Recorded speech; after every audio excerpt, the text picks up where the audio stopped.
ವೇದವಾಕ್ಯವನ್ನೆಲ್ಲ ಮೋದದಿಂದ ಬೋಧಿಸುತ್ತ ಜನರ ವೇದಾವತಿಗೆ ನೆಸೆಯುವ ಸಾಧುಗಳಿಗೆ ಮಣಿಯುವೆನೋ ಸಾಧುಗಳಿಗೆ ಮಣಿಯುವೆನೋ ನಿಜವನ್ನರಿಸುವ ಶ್ರೀ ನಿಜ ಗುಣಿಯ ಗ್ರಂಥವನ್ನು ನಿಜವಾಗಿ ನಿಜದೋರ್ಮನ ಹೊರಡಿಸುವ ಸುಜನರಿಗೆ ನಿತ್ಯ ನಮಿಸುವೆನೋ ಸುಜನರಿಗೆ ನಿತ್ಯ ನಮಿಸುವೆನೋ ಬದ್ಧ ಜೀವರಿಗೆಲ್ಲ ಅದ್ವೈತ ಬೋಧನೆ ಸುಂದರನಾಗಿ ಕೈಲಾಸಿ ಜಡಿಸಿದ್ದ ಸಿದ್ಧರುಡರಿಗೆ ತನ್ನಂತೆ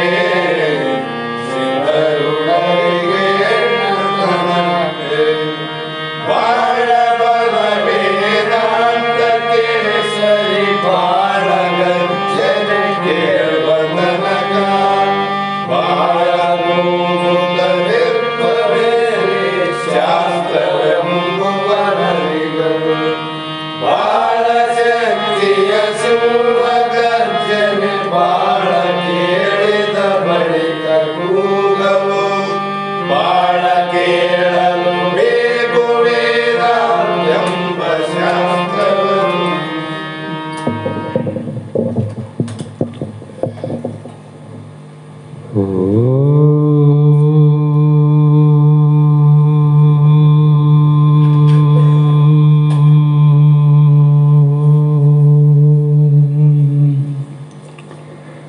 अनंत जन्म संप्राप्त कर्म बंध विदायिनी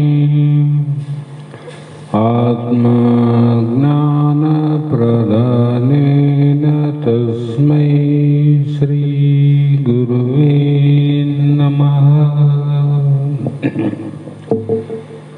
जगदादि जगद्गुरु अद्वैत सार्वभौम सद्गुरु सिद्धारूढ़ महास्वामिಗಳ ಶ್ರೀಪಾದ ಪದ್ಮಗಳಿಗೂ ಆರೂಢ ಜ್ಯೋತಿ ಸದ್ಗುರು ಶಿವಪುತ್ರ ಮಹಾಸ್ವಾಮಿಗಳ ಶ್ರೀಪಾದಗಳಿಗೂ ಶ್ರೋತ್ರಿಯ ಬ್ರಹ್ಮನಿಷ್ಠ ಬ್ರಹ್ಮಲೀನ ಸದ್ಗುರು ಬಸವಾನಂದರ ಚರಣ ಕಮಲಗಳಿಗೂ ಅನಂತ ದೀರ್ಘ ದಂಡ ಪ್ರಣಾಮಗಳನ್ನು ಸಮರ್ಪಿಸುತ್ತ ಸದ್ಗುರು ಸಿದ್ಧಲಿಂಗಪ್ಪ ತಾತ ಕಪಗಲ್ ಇವರನ್ನು ಮನದೋಡು ಪೂಜಿಸುತ್ತ ತಮ್ಮೆಲ್ಲರಿಗೂ ವಂದಿಸುತ್ತ ಈ ದಿನ ಶ್ರೀಮದ್ ಭಗವದ್ಗೀತೆ ಎನ್ನುವ ಗ್ರಂಥದ 15ನೆಯ ಅಧ್ಯಾಯದ ಪ್ರಥಮ ಶ್ಲೋಕ ಇಂದಿನ ಆಧಾರದ ವಿಷಯವಾಗಿದ್ದು, ಈ ಶ್ಲೋಕದ ಪ್ರಾರಂಭದಲ್ಲಿ ಯಾವ ಮಹಾತ್ಮರು ಅನಂತ ರೀತಿಯ ಗ್ರಂಥ ಪ್ರಾರಂಭದ ವಿಧಿ ವಿಧಾನದಂತೆ ಸರ್ವ ಅಂತರ್ಯಾಮಿಯಾಗಿ ಸರ್ವರ ಮನೆಯಲ್ಲಿ ಬೆಳಗುವ ಜ್ಯೋತಿಯಂತಾಗಿ ನಮ್ಮೆಲ್ಲರ ಅಂಗದಲ್ಲಿ ಬೆಳಗುವಂಥ ಆ ಲಿಂಗ ಪರಮಾತ್ಮನಿಗೆ ಅನೇಕ ನಮಸ್ಕಾರಗಳನ್ನು ಪ್ರಾರಂಭ ಮಾಡಿ ಅಲ್ಲಿಂದ ಗ್ರಂಥವನ್ನು ಆರಂಭ ಮಾಡುವುದು ಶಿಷ್ಟಾಚಾರ ಸಂಪ್ರದಾಯದ ಪದ್ಧತಿ. ಆ ಪದ್ಧತಿ ಪ್ರಕಾರವಾಗಿ ಇಲ್ಲಿ ಕೂಡ ನಮೋ ಭಗವತೆ ವಾಸುದೇವಾಯ, ಓಂ ನಮೋ ಭಗವತೆ ಶಿವಾನಂದಾಯ, ಪಂಚದಶೋ ಅಧ್ಯಾಯ ಪುರುಷೋತ್ತಮ ಪ್ರಾಪ್ತಿ ಯೋಗ ಅಂತ ಈ ಅಧ್ಯಾಯದಲ್ಲಿ ಏನು ಹೇಳ್ತೀವಿ ಅನ್ನೋದನ್ನು ಪ್ರಾರಂಭದಲ್ಲೇ ಅದನ್ನು ಹೇಳಿ ಇಲ್ಲಿ ಪುರುಷೋತ್ತಮ ಯೋಗ ಅಂದರೆ ಪ್ರಸಾದ ಯೋಗ ಅಂತ ಅರ್ಥ ಮಾಡ್ತಾರೆ. ಪ್ರಸಾದ ಯೋಗ ಈ ರೀತಿಯಾಗಿ ಅನೇಕ ಹೆಸರುಗಳು ಇದ್ದರೂ ಕೂಡ ಈ ಅಧ್ಯಾಯದಲ್ಲಿ ಇರುವಂಥ ವಿಷಯವನ್ನು ತಿಳಿದುಕೊಳ್ಳಬಹುದು. ಪುರುಷೋತ್ತಮ ಪ್ರಾಪ್ತಿ ಯೋಗ, ಪ್ರಸಾದ ಯೋಗ, ಇಲ್ಲಿ ಪುರುಷೋತ್ತಮ ಪ್ರಾಪ್ತಿ ಯೋಗ. ಇಷ್ಟೇ ವ್ಯತ್ಯಾಸ. ನಾವು ಊಟವನ್ನು ಮಾಡುವಾಗ ಅನೇಕ ಬಗೆಯ ಪದಾರ್ಥಗಳನ್ನು ಎಡೆ ಮಾಡಿ ಅವುಗಳನ್ನು ಸ್ವೀಕಾರ ಮಾಡುವುದೇ ಪ್ರಸಾದ ಅಂತ ಕರಿತೀವಿ. ಇಲ್ಲಿ ಆ ಪ್ರಸಾದ ಇಲ್ಲಿಲ್ಲ. ಪುರುಷೋತ್ತಮ ಪ್ರಸಾದ ಅಂದರೆ ಭಗವಂತನನ್ನ ಪ್ರಾರ್ಥನೆ ಮಾಡಿಕೊಳ್ಳುವುದು, ಭಗವಂತನನ್ನ ತಿಳಿದುಕೊಳ್ಳುವುದು. ಭಗವಂತನನ್ನ ತಿಳಿಲಿಕ್ಕೆ ಹೋದಿವಂದ್ರೆ ನೀವು ಭಗವಂತನೇ ಆಗ್ತದೆ.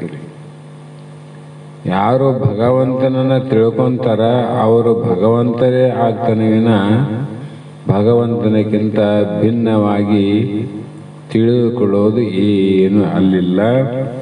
ಅದಕ್ಕಾಗಿ ಇದರಲ್ಲಿ ಪುರುಷ ಉತ್ತಮ ಪ್ರಾಪ್ತಿ ಯೋಗ ಅಂತನೂ ಕರೆದಾರ. ಅರ್ಥಾತ್ ಇಲ್ಲಿ ಏನು ಮಾಡ್ಯಾರ ಮಹಾತ್ಮರು ಅಂದರೆ, ಈ ದೇಹದಲ್ಲಿ ಅನೇಕ ರೀತಿಯಾಗಿ ಒಂದೊಂದು ಪದಗಳಿಗೆ ಒಂದೊಂದು ಅಧ್ಯಾಯಕ್ಕೆ ಒಂದೊಂದು ರೀತಿಯ ಹೆಸರನ್ನ ನಾಮವನ್ನ ಹೇಳಿ ಇಲ್ಲಿ ಕುರುಕ್ಷೇತ್ರ ಅನ್ನುವಂಥದ್ದನ್ನು ನಾಮವನ್ನಿಟ್ಟು ಈ ಕುರುಕ್ಷೇತ್ರದಲ್ಲಿ ಸಾಮಾನ್ಯವಾಗಿ ಮಹಾಭಾರತದ ಒಂದು ಭಾಗ ಇದೆ. ಮಹಾಭಾರತದಲ್ಲಿ ಬರುವಂಥ ಒಂದು ಭಾಗ. ಈ ಭಾಗ ಮಹಾಭಾರತದಲ್ಲಿ ಎಷ್ಟು ಶ್ರೇಷ್ಠ ಇದೆ ಅಂದರೆ, ಆಕಾಶದಲ್ಲಿ ಎಷ್ಟೋ ನಕ್ಷತ್ರಗಳ ಮಧ್ಯೆ ಚಂದ್ರನು ಹೇಗೆ ಶ್ರೇಷ್ಠನೋ ಅದೇ ಪ್ರಕಾರವಾಗಿ 18 ಅಧ್ಯಾಯದಲ್ಲಿ ಇಲ್ಲಿವರೆಗೂ ಹೇಳಿದಂಥ ವಿಚಾರಗಳು ಮಹಾಭಾರತದ ಶ್ರೇಷ್ಠವಾದ ವಿಚಾರವನ್ನು ಸಾಮಾನ್ಯ ಅಧಿಕಾರಿಗಳಿಗೆ ತಿಳಿಯುವಂತೆ ಬೋಧ ಮಾಡಿದ್ದೇ ಭಗವದ್ಗೀತೆ. ಇಲ್ಲಿ ಮಹಾಭಾರತ ಮಧ್ಯದಲ್ಲಿ ಈ ಭಗವದ್ಗೀತೆ ಬಹಳ ಪ್ರಕಾಶಮಾನವಾಗಿದ್ದು, ಇಲ್ಲಿವರೆಗೂ ನಾವು ತಿಳಿದಿದ್ದು ಲಕ್ಷಾರ್ಥ ವಿಚಾರ ಮಾಡಿದ್ದಾದರೆ ಅವಿದ್ಯೆಯೇ ಧೃತರಾಷ್ಟ್ರ. ಏನು ಅಜ್ಞಾನದಲ್ಲಿ ಇರೋರೆಲ್ಲ ಧೃತರಾಷ್ಟ್ರ, ವಿದ್ಯೆಯೇ ಪಾಂಡುರಾಜ. ಅವಿದ್ಯಾ ಸಂತಾನಗಳಾದ ಅಹಂಕಾರ, ರಾಗ, ದ್ವೇಷಾದಿಗಳು ದುರ್ಯೋಧನ ಮೊದಲಾದ ಕೌರವರ ಸಂತತಿ ಅಂತ ಅರ್ಥ ಮಾಡೋದು. ಅರ್ಥ ಆಯ್ತಿಲ್ಲ? ಕೌರವರ ಸಂತತಿ. ಮತ್ತೆ ವಿವೇಕಾದಿಗಳ ಸಂತತಿ ಯಾವುದು ಅಂದ್ರೆ ಪಾಂಡವರ ಸಂತತಿ. ಅದು ಮೊದಲನೆಯದು ವಿವೇಕ ಅಂದ್ರೆ ಯುಧಿಷ್ಠಿರನಿಂದ ಪ್ರಾರಂಭ. ಮೊದಲಾದ ಪಾಂಡವರು ಹೇಗಿದ್ರು ಅಂದ್ರೆ ಪರಿಶುದ್ಧ ಅಂತಃಕರಣ ಉಳ್ಳವರೇ ಪಾಂಡವರಿಲ್ಲಿ. ಕುಂತಿಯ ಮಕ್ಕಳಷ್ಟೇ ಪಾಂಡವರಲ್ಲ. ಕುಂತಿಯ ಮಕ್ಕಳಲ್ಲಿ ಇರುವಂತ ವಿವೇಕ ಏನದ ಅದು ಯಾರಲ್ಲಿ ಅದ ಅವರೆಲ್ಲರೂ ಕೂಡ ಪಾಂಡವರ ಸಂತತಿ ಅಂದ್ರೆ ಧರ್ಮ ಸಂತತಿ ಅಂತ ಅರ್ಥ. ಮತ್ತೆ ಬೇರೆ ಗುಣಗಳು ಯಾವಾವ ಅದು ಅಧರ್ಮದ ಸಂತತಿ, ಅದು ಕೌರವರ ಸಂತತಿ ಅಂತ ಅರ್ಥ. ಇಂಥ ಪರಿಶುದ್ಧ ಅಂತಃಕರಣ ಉಳ್ಳವರು ಯಾರ್ಯಾರ ಅವನೇ ಪಾಂಡವರ ಮಧ್ಯದಲ್ಲಿ ಅರ್ಜುನ ನೋಡು. ಅವರಂತೆ ಈ ನಮ್ಮಲ್ಲಿ ಅರ್ಜುನ ಯಾರು ಅಂದರೆ ಜೀವನೇ ಅರ್ಜುನ ಅಂತ ಇಲ್ಲಿ ಲಕ್ಷಾರ್ಥದಲ್ಲಿ ವಿಚಾರ ಮಾಡಬೇಕು. ಜೀವನೇ ಅರ್ಜುನ. ಮತ್ತೆ ಕೃಷ್ಣ ಯಾರಪ್ಪ ಇಲ್ಲಿ? ಶ್ರೋತ್ರಿಯ ಬ್ರಹ್ಮನಿಷ್ಠನಾದ ಸದ್ಗುರುವೇ ಶ್ರೀಕೃಷ್ಣ ಭಗವಂತ ಎಂಬುದೇ ಇದರ ಅಂತರ್ ಅರ್ಥ. ಬಹಿರಂಗದ ಅರ್ಥಗಳು ಬೇರೆ, ಅಂತರಂಗದ ಅರ್ಥಗಳು ಬೇರೆ. ನಾವು ಬಹಳ ಜನ ಭಗವದ್ಗೀತೆಯನ್ನು ಕೇಳಿದ ಮೇಲೆ ಬಹಿರಂಗದ ಅರ್ಥಗಳನ್ನು ಮಾಡಿ ತರ್ಕವನ್ನು ಮಾಡ್ತೀವಿ. ಅರ್ಜುನ ಹಂಗೆ ಯಾಕಾಯ್ತು, ಭೀಮ ಹಿಂಗಾಕದ, ಇವೆಲ್ಲ ತರ್ಕ ಎಲ್ಲಿ ನಡೀತೇವೆ ಅಂದರೆ ಬಹಿರಂಗದಲ್ಲಿ ತರ್ಕ ನಡೀತೇವ, ಅಂತರಾತ್ಮದಲ್ಲಿ ತರ್ಕ ಇಲ್ಲ. ಇಲ್ಲಿ ಅಹಂಕಾರಾದಿಗಳು ಪ್ರತಿರೂಪವಾದ ದುರ್ಯೋಧನಾದಿಗಳಿಂದ, ಅಹಂಕಾರ ಅದಲ್ಲ, ಅಹಂಕಾರ ಮನ ಬುದ್ಧಿ ಚಿತ್ತ ಅವುಗಳಲ್ಲಿ ಉತ್ಪತ್ತಿ ಆಗುವಂಥ ರಕ್ತ ಬೀಜನ ವಂಶ, ಮನಸ್ಸಿನಲ್ಲಿ ಏನೇನು ಹುಡ್ತಾವಲ್ಲ ಅವು ಸಾಮಾನ್ಯನು ಹುಟ್ಟವು. ಅವೆಲ್ಲವೂ ಕೂಡ ಅಹಂಕಾರಾದಿಗಳ ಪ್ರತಿರೂಪವಾಗಿದ್ದು ದುರ್ಯೋಧನಾದಿಗಳಿಂದ ರಾಜ್ಯ ಭ್ರಂಶವನ್ನು ಹೊಂದಿದ ವಿವೇಕಾದಿಗಳ ಪ್ರತಿರೂಪರಾದ ಯುಧಿಷ್ಠರ ಮೊದಲಾದವರು ಈ ಮುಮುಕ್ಷ ಜೀವನಾದ ಅರ್ಜುನನು 12 ವರ್ಷ ವನವಾಸವನ್ನು, 1 ವರ್ಷ ಅಜ್ಞಾತವಾಸವನ್ನು ಅನುಭವಿಸಿ ಅನೇಕ ಕಷ್ಟಗಳನ್ನು ಸಹಿಸಿ, ವನವಾಸ ಅಂದರೆ ಕಷ್ಟ, ಕಷ್ಟ ಅಂದರೆ ವನವಾಸ, ಇವು ಬೇರೆ ಬೇರೆ ಅಲ್ಲ. ಯಾರು ವನವಾಸ ಅನುಭವಿಸಿದ್ರು ಅಂದರೆ ವಿವೇಕಾದಿ ಉಳ್ಳಂಥ ವ್ಯಕ್ತಿಗಳೇ ಇಲ್ಲಿ ವನವಾಸವನ್ನು ಅನುಭವಿಸಿದರು. ಅದರಲ್ಲಿ ಅರ್ಜುನನು ಒಬ್ಬನು. ಕಷ್ಟಪಟ್ಟನಿಲ್ಲ, ಪಟ್ಟು ಕೊನೆಗೆ ದುಷ್ಟ ದೃಪದ ದುಮ್ಮಾದಿ ಬಂಧುಗಳಿಂದಲೂ ಸದ್ಗುರು ಸ್ವರೂಪನಾದ ಶ್ರೀಕೃಷ್ಣನಿಂದಲೂ ಕೂಡಿಕೊಂಡು ಸ್ವರಾಜ್ಯ ಸ್ವ ಆತ್ಮರಾಜ್ಯ ಸಂಪಾದನೆಗಾಗಿ ಪರಿಶುದ್ಧ ಅಂತಃಕರಣವೆಂಬ ಕುರುಕ್ಷೇತ್ರದಲ್ಲಿ ಯುದ್ಧ ಸನ್ನದ್ಧರಾಗಿ. ಎಲ್ಲಿ ಕುರುಕ್ಷೇತ್ರ ಅಂದ್ರೆ ಏನು? ಪರಿಶುದ್ಧವಾದ ಅಂತಃಕರಣದಲ್ಲಿ ಯುದ್ಧ ನಡೀತದ. ಆತ್ಮ ಅನಾತ್ಮ, ಧರ್ಮ ಅಧರ್ಮ, ನ್ಯಾಯ ಅನ್ಯಾಯ ಎಲ್ಲಿ ನಡೀತದ? ಎಲ್ಲರ ಹೃದಯದಲ್ಲಿ ಅಲ್ಲ.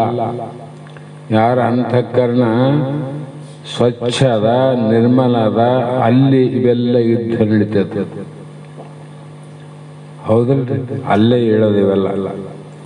ಹಾಗೆ ಯುದ್ಧ ಸನ್ನದ್ಧರಾಗಿ ನಿಂತಿದ್ದರು ಯಾರು? ವಿವೇಕಾದಿ ವಿಚಾರ ಬಂತಲ್ಲ, ಆವಾಗ ಅದರಂತೆ ಅಹಂಕಾರಾದಿ ಪ್ರತಿರೂಪಗಳವಲ್ಲ. ಕರ್ಣ, ಶಕುನಿ, ಶಲ್ಯಾದಿಗಳೆಂದೇ ಕೌರವರು ಸಹ ಯುದ್ಧ ಸನ್ನದ್ಧರಾಗಿ ನಿಂತಿದ್ದರು. ಧರ್ಮ ಅಧರ್ಮ ಅಂದರೆ ದುರ್ಗುಣಕ್ಕೂ ಸದ್ಗುಣಕ್ಕೂ. ಸದ್ಗುಣಗಳು ಒಂದು ಕಡೆ ನಿಂತಾರ, ದುರ್ಗುಣಗಳು ಒಂದು ಕಡೆ ನಿಂತಾರ. ಅವಿವೇಕ ಒಂದು ಕಡೆ ನಿಂತದ, ವಿವೇಕಿಗಳ ಒಂದು ಕಡೆ ನಿಂತದ. ಅಲ್ಲಿ ಯುದ್ಧ ನಡೆದು ವಿಷಾದ ಉಭಯ ಸೈನ್ಯಗಳ ಮಧ್ಯದಲ್ಲಿ ವಿಷಾದಗ್ರಸ್ತನಾಗಿರುವ ಜೀವನಿಗೆ ಅಂದರೆ ಅಲ್ಲಿ ಅರ್ಜುನನಿಗೆ ಶ್ರೀಕೃಷ್ಣ ಭಗವಂತ ಪುರುಷಾರ್ಥ ಸಾಧನವಾದ ಭಗವದ್ಗೀತೆಯನ್ನು ಉಪದೇಶ ಮಾಡಿದ. ಅದೇ ರೀತಿಯಾಗಿ ಇಲ್ಲಿ ಜೀವಾತ್ಮ ಅನೇಕ ಕಷ್ಟಗಳನ್ನು ದುಃಖವನ್ನು ಅನುಭವಿಸಿ ಗುರುವಿಗೆ ಶರಣಾಗತನಾಗಿ ಹಿಂದೆ ಗುರುವಿನ ಬಲದಿಂದ ಮುಂದೆ ಇರುವಂಥ ಅಜ್ಞಾನದ ಸೈನ್ಯ ಅದಲ್ಲ, ಅವರೆಲ್ಲವನ್ನು ಸಂಹಾರ ಮಾಡೋದಕ್ಕೋಸ್ಕರವಾಗಿ ಶ್ರೀಕೃಷ್ಣನಂತೆ ಸದ್ಗುರುನಾಥ ಅರ್ಜುನನಿಗೆ ಹೇಳಿದಂತೆ ಶಿಷ್ಯನಿಗೆ ಗುರುನಾಥ ಉಪದೇಶವನ್ನು ಮಾಡಿ ಎಲ್ಲ ದುಃಖಗಳಿಂದ ನಿವೃತ್ತಿ ಮಾಡಿ ಅತ್ಯಂತ ಆನಂದವನ್ನು ಪ್ರಾಪ್ತಿ ಮಾಡಿದ್ದೇ ಈ ಭಗವದ್ಗೀತೆಯ ಲಕ್ಷಾರ್ಥದ ಸಾರಾಂಶ ಅಂತ ಸ್ವಲ್ಪ ಗೊತ್ತಿರ್ಬೇಕಂತ ಹೇಳ್ತೀನಿ. ಅದೇ ರೀತಿಯಾಗಿ ಸಾಮಾನ್ಯರ ದೃಷ್ಟಿ ಏನಂದರೆ ಎಲ್ಲರ ಹೃದಯದಲ್ಲಿ ಎಲ್ಲರ ಅಂಗದಲ್ಲಿ ಅದು ಲಿಂಗರೂಪವಾಗಿ ಆತ್ಮ ಆದಿಲ್ರಿ, ಸರ್ವ ಅಂತರ್ಯಾಮಿ. ಆದರೂ ಕೂಡ ಎಲ್ಲರಿಗೂ ಕೂಡ ಇದನ್ನ ನೋಡಲಿಕ್ಕೆ ತಿಳಿಲಿಕ್ಕೆ ಸಾಧ್ಯ ಆಗೋದಿಲ್ಲ. ಯಾಕಂದ್ರೆ ಸಾಮಾನ್ಯ ಮನುಷ್ಯರ ದೃಷ್ಟಿ, ಸಾಮಾನ್ಯ ಅಂದರೆ ಅಜ್ಞಾನಿ ಮನುಷ್ಯರ ದೃಷ್ಟಿನೇ ಒಂದೇ, ವಿವೇಕ ವಿಚಾರವಾದಿಗಳ ದೃಷ್ಟಿ ಮತ್ತೊಂದು. ದೃಶ್ಯಗಳು ಕಣ್ಣು ನೋಡೋದೊಂದೇ, ಆ ವಿಚಾರಗಳು ಭಿನ್ನ ಭಿನ್ನ ಆಗ್ತಾವ. ಅವ್ರಿಗೆ ಎಲ್ಲಿ ಹೋಗ್ತದೆ ಬೇಗ ದೃಷ್ಟಿ ಅಂದರೆ ನನ್ನವರು ನಾನು ಅನ್ನುವಂಥ ವಿಷಯ ಸಂಬಂಧ ಏನದ ಅಲ್ಲಿ ಬೇಗ ದೃಷ್ಟಿ ಹೋಗ್ತದೆ. ಸಾಮಾನ್ಯವಾಗಿ ಇಲ್ಲೇ ಕುಂತೀವಿ ನಾವು, ಯಾರಿಗಾದ್ರೂ ಏನನ ಆದರೆ ಆಗಲ್ ಬಿಡಪ್ಪ ಶಾಸ್ತ್ರ ನಡೆದಾಗ ಎದ್ದು ಹೋಗ್ಬಾರ್ದು ಅಂತ ನಾವು ಹೇಳ್ತೀವಿ. ನಮ್ಮವರಿಗೆ ಏನನ ಆಗದಂತ ಬಂದು ಹೇಳಿದ್ರೆ ಶಾಸ್ತ್ರವನ್ನು ಬಿಟ್ಟು ಓಡಿ ಹೋಗ್ತೀವಿ. ಅಂದರೆ ನಮ್ಮ ದೃಷ್ಟಿ ಯಾವ ಕಡೆ ಅದು ಹೆಚ್ಚಿಗಂದ್ರೆ ನಮ್ಮ ಹೆಂಡರು ಮಕ್ಕಳು, ನಮ್ಮ ಆಸ್ತಿ, ನಮ್ಮ ಅಂತಸ್ತು, ಈ ಕುಟುಂಬದ ಮಟ್ಟಿಗೆ ಮಾತ್ರ ನಮ್ಮ ದೃಷ್ಟಿ ಹೋಗ್ತದೆ, ಬಹಳ ಬೇಗ ಹೋಗ್ತದೆ. ಸ್ವಲ್ಪ ಹೇಳೋದು ಸಾಕು ಓಡಿ ಹೋಗ್ತೀವಿ. ಆದರೆ ಇದು ಮನೆ, ತನ್ನ ಹೆಂಡತಿ, ತನ್ನ ಮಕ್ಕಳು ಎಂಬ ಸಂಕುಚಿತ ಕ್ಷೇತ್ರವನ್ನು ಬಿಟ್ಟು ಮುಂದೆ ಹೋಗೋದು ನಮ್ಮ ದೃಷ್ಟಿ. ಹೌದಲ್ರಿ? ಇಲ್ಲಿ ಲಂಬೋದರಾಯ ನಮಃ ಉದರಂ ಪೂಜೆಯಾಮಿ ಎನ್ನುವಂತೆ ಮಹಾತ್ಮನ ದೃಷ್ಟಿ ಇದಲ್ಲ. ಉದಾರ ಆಚರಿತನಾಂತೂ ವಸುದೈವ ಕುಟುಂಬಕಂ ಎಂಬ ನ್ಯಾಯದಂತೆ ಅವರ ದೃಷ್ಟಿ ಎಲ್ಲಿ ಹೋಗ್ತದೆ? ಮನೆ, ಹೆಂಡರು, ಮಕ್ಕಳು, ಬಂಧು ಬಳಗ, ಲೋಕದ ವಿಷಯಾದಿಗಳನ್ನು ದಾಟಿ ಭಗವಂತನ ಕಡೆ, ಪರಮಾತ್ಮನ ಕಡೆ ದೃಷ್ಟಿ ಹೋಗ್ಬೇಕಲ್ಲೀಗ. ಕುಟುಂಬದ ಕಡೆ ಹೋಗ್ಬೇಕು, ವಸುದೇವ ಕುಟುಂಬನ ಕಡೆ ಹೋಗ್ಬೇಕು. ಅದಕ್ಕಾಗಿ ಇಲ್ಲಿ ಬಹಳ ವಿಚಾರವನ್ನು ಮಾಡಿದಾಗ ಏನಾಗ್ತದೆ ಅಂತ ಹೇಳಿದ್ರೆ, ಅನೇಕ ಶಾಸ್ತ್ರಗಳ ಶ್ರವಣದಿಂದ, ಶಾಸ್ತ್ರಾದಿಗಳ ಮನನ ನಿಧಿಧ್ಯಾಸನ ಪ್ರಯತ್ನ ಸಾಧನದಿಂದ ಅಲ್ಲಿ ಅಪರೋಕ್ಷ ಜ್ಞಾನ ಆದ ನಂತರ ದೃಢ ಅಪರೋಕ್ಷ ಜ್ಞಾನ ಆಗಲಿಕ್ಕೆ ಸಾಧನ ಏನಪ್ಪ ಅಂದರೆ ಶ್ರವಣಾದಿಗಳೇ ಸಾಧನ, ಕೇಳೋದೇ ಸಾಧನ. ಆ ಕಾರಣಕ್ಕಾಗಿ ದೇಹದಲ್ಲಿ ಏನಾದಂದರೆ ಮಹಾನ್ ಅಂದರೆ ಸಾಮಾನ್ಯವಾಗಿ ಕಲ್ಲಿನಲ್ಲಿ ನಾವು ಬಂಗಾರವನ್ನು ನೋಡಿವಿ, ಕಲ್ಲಿನಾಗ ಹುಟ್ಟುತ್ತದ. ಭೂಮಿಯಲ್ಲಿ ಅಡಿಗದಿಲ್ಲ. ಹಟ್ಟಿ ಚಿನ್ನದ ಗಣಿಯಲ್ಲಿ ಕಾಣಲಾರ್ದಂಗೆ, ಮೇಲೆ ಕಾಣಲಾರ್ದಂಗೆ ಒಳಗೆ ಬಂಗಾರ. ಆ ಬಂಗಾರ ತೆಗಿಬೇಕಾಗಿದ್ರೆ ಭೂಮಿಯನ್ನ ದಾಟಿ ಹೋಗಿ ನೋಡುವಂತ ದೃಷ್ಟಿಗೆ ಬಿದ್ದಾಗ ಅಲ್ಲಿ ಬಂಗಾರ ತೋಡ್ತೀವಿ. ಎಲ್ಲ ಕಡೆ ತೋಡ್ತಾರೆ ಬಂಗಾರ? ಇಲ್ಲಲ್ಲ. ಅಲ್ಲಿ ಭೂಮಿಯ ಒಳಗಡೆ ಬಂಗಾರ ಎಲ್ಲಿ ಆದ ಅಲ್ಲಿವರೆಗೂ ಯಂತ್ರ ಸಹಾಯದಿಂದ ದೃಷ್ಟಿ ಹೋಗ್ತಾವ. ಹೋದಾಗ ಇಲ್ಲಿ ಚಿನ್ನ ಆದಂತ ನಂತರ ಕಾರ್ಯವನ್ನು ಮಾಡಿ ಸಾಧನೆಗಳನ್ನು ಮಾಡಿ ಬಂಗಾರವನ್ನು ಪಡಿತೀವಿ. ಅದರಂತೆ ಯಾವ ಭೂಮಿಯಲ್ಲಿ ನಿಕ್ಷೇಪ ಹೇಗೆ ಅಡಗಿದೆಯೋ ಈ ಅಂಗವೆಂಬ ಭೂಮಿಯಲ್ಲಿ ಲಿಂಗವೆಂಬ ನಿಕ್ಷೇಪ ಅಡಗಿಹೆದು ಅಂತ ಮಹಾತ್ಮರಂತ. ಆ ಭೂಮಿಯಲ್ಲಿ ಬಂಗಾರ ಅಡಗ್ಯದ.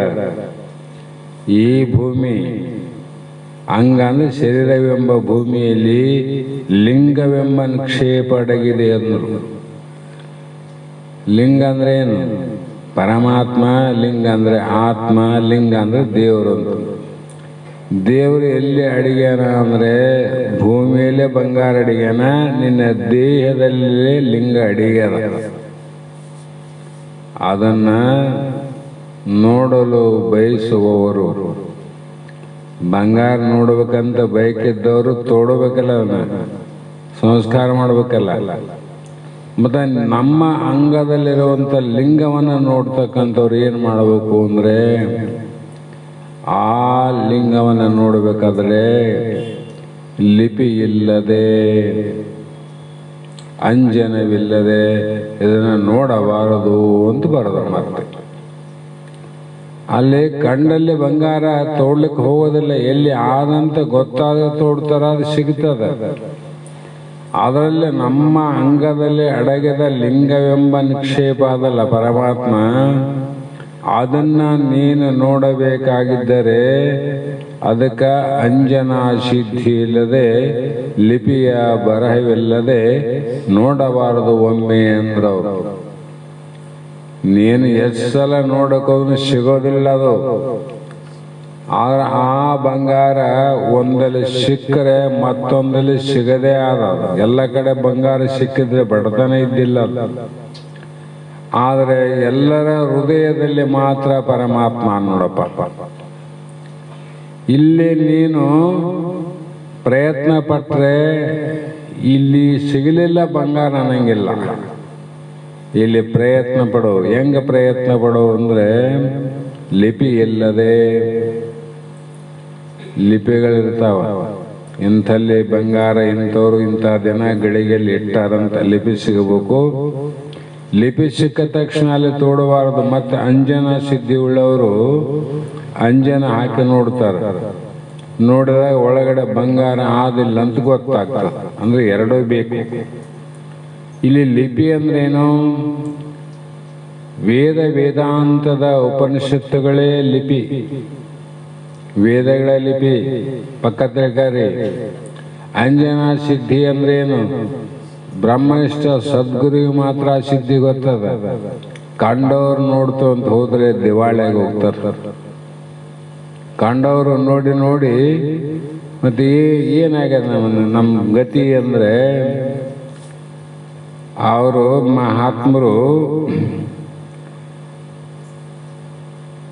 ಒಣಗಿದ ಮರಕ್ಕೆ ಸುತ್ತುವರಯ್ಯ, ಬತ್ತುವ ಜಲವ ಒಣಗುವ ಮರವ ನೆಚ್ಚಿದವರು ನಿಮ್ಮ ನೆತ್ತಬಲ್ಲರು ಅಂತ ಮಹಾತ್ಮ ಹೇಳ್ಯಾರ. ನಾವು ನೀರನ್ನ ನಂಬೀವಿ ದೇವರು ಅಂತ, ಗಿಡಗಳನ್ನ ದೇವರಂತ ನಂಬೀವಿ. ಆದರೆ ಇಂಥ ಗಿಡಗಳಲ್ಲಿ ತೀರ್ಥದಲ್ಲಿ ದೇವರು ಅಂತ ನಾವು ನೋಡಿವೆಲ್ಲ. ಅಂದ್ರೆ ನಾವು ಅಂಜನಾ ಸಿದ್ಧಿ ಇಲ್ಲ, ಲಿಪಿ ಇಲ್ಲ, ಸುಮ್ಮನೆ ನಾವು ಸ್ವಂತ ಹೋಗಿವಂತ ಅರ್ಥ. ಸ್ವಂತ ಹೋಗಿವಲ್ಲ ಅರ್ಥ. ಯಾರನ್ನ ಹೇಳ್ಯಾರ? ವೇದಗಳು ಹೇಳಿಲ್ಲ, ಆಗಮ ಹೇಳಿಲ್ಲ, ಉಪನಿಷತ್ತು ಹೇಳಿಲ್ಲ, ಸಂತರು ಹೇಳಿಲ್ಲ, ಶಾಂತರು ಹೇಳಿಲ್ಲ, ಶರಣರು ಹೇಳಿಲ್ಲ. ಯಾರ ಮಾತಿಲ್ದಂಗೆ ಮನಸ್ಸಿಗೆ ಬಂದಂಗೆ ತೋಡಿಕೆ ಅಂತ ಹೋದಿವಿ. ನಾವು ನಂಬಿದ ದೇವರು ನೀರು ಬತ್ತದು, ಗಿಡನೂ ಬಿದ್ದೋಯ್ತು. ದೇವ್ರನ್ನ ಕಂಡಿವೆ, ನಾವು ಕಾಣಲಿಲ್ಲ ಅಂತ. ಆ ಕಾರಣದಿಂದ ಇಲ್ಲಿ ದೇಹದಲ್ಲಿ ಆ ಪರಮಾತ್ಮ ಹೇಗಿದನಂದ್ರೆ ಯಾವ ಮೂಲೆಯಲ್ಲಿ ಏನು ನಡೆದರೂ ಆ ಕ್ಷಣವೇ ಅದನ್ನು ತಿಳಿದು ಬೆಳಗುವನು ಆ ಲಿಂಗ. ಅಂಗದ ಯಾವ ಮೂಲೆಯಲ್ಲಿ ಆಗಲಿ, ಉಗುರಿನ ಕೊನೆ ಬೊಟ್ಟಿನಿಂದ ಪ್ರಾರಂಭವಾಗಿ ಅಣ್ಣೆತ್ತಿನಲ್ಲಿ ಕೂದಲ ಪರ್ಯಂತರವಾಗಿ ಏನಾದರೂ ನೋವು ಆಯ್ತಂದ್ರೆ ತಕ್ಷಣ ನೀ ತಿಳಿತಿದ್ದಿಲ್ಲ.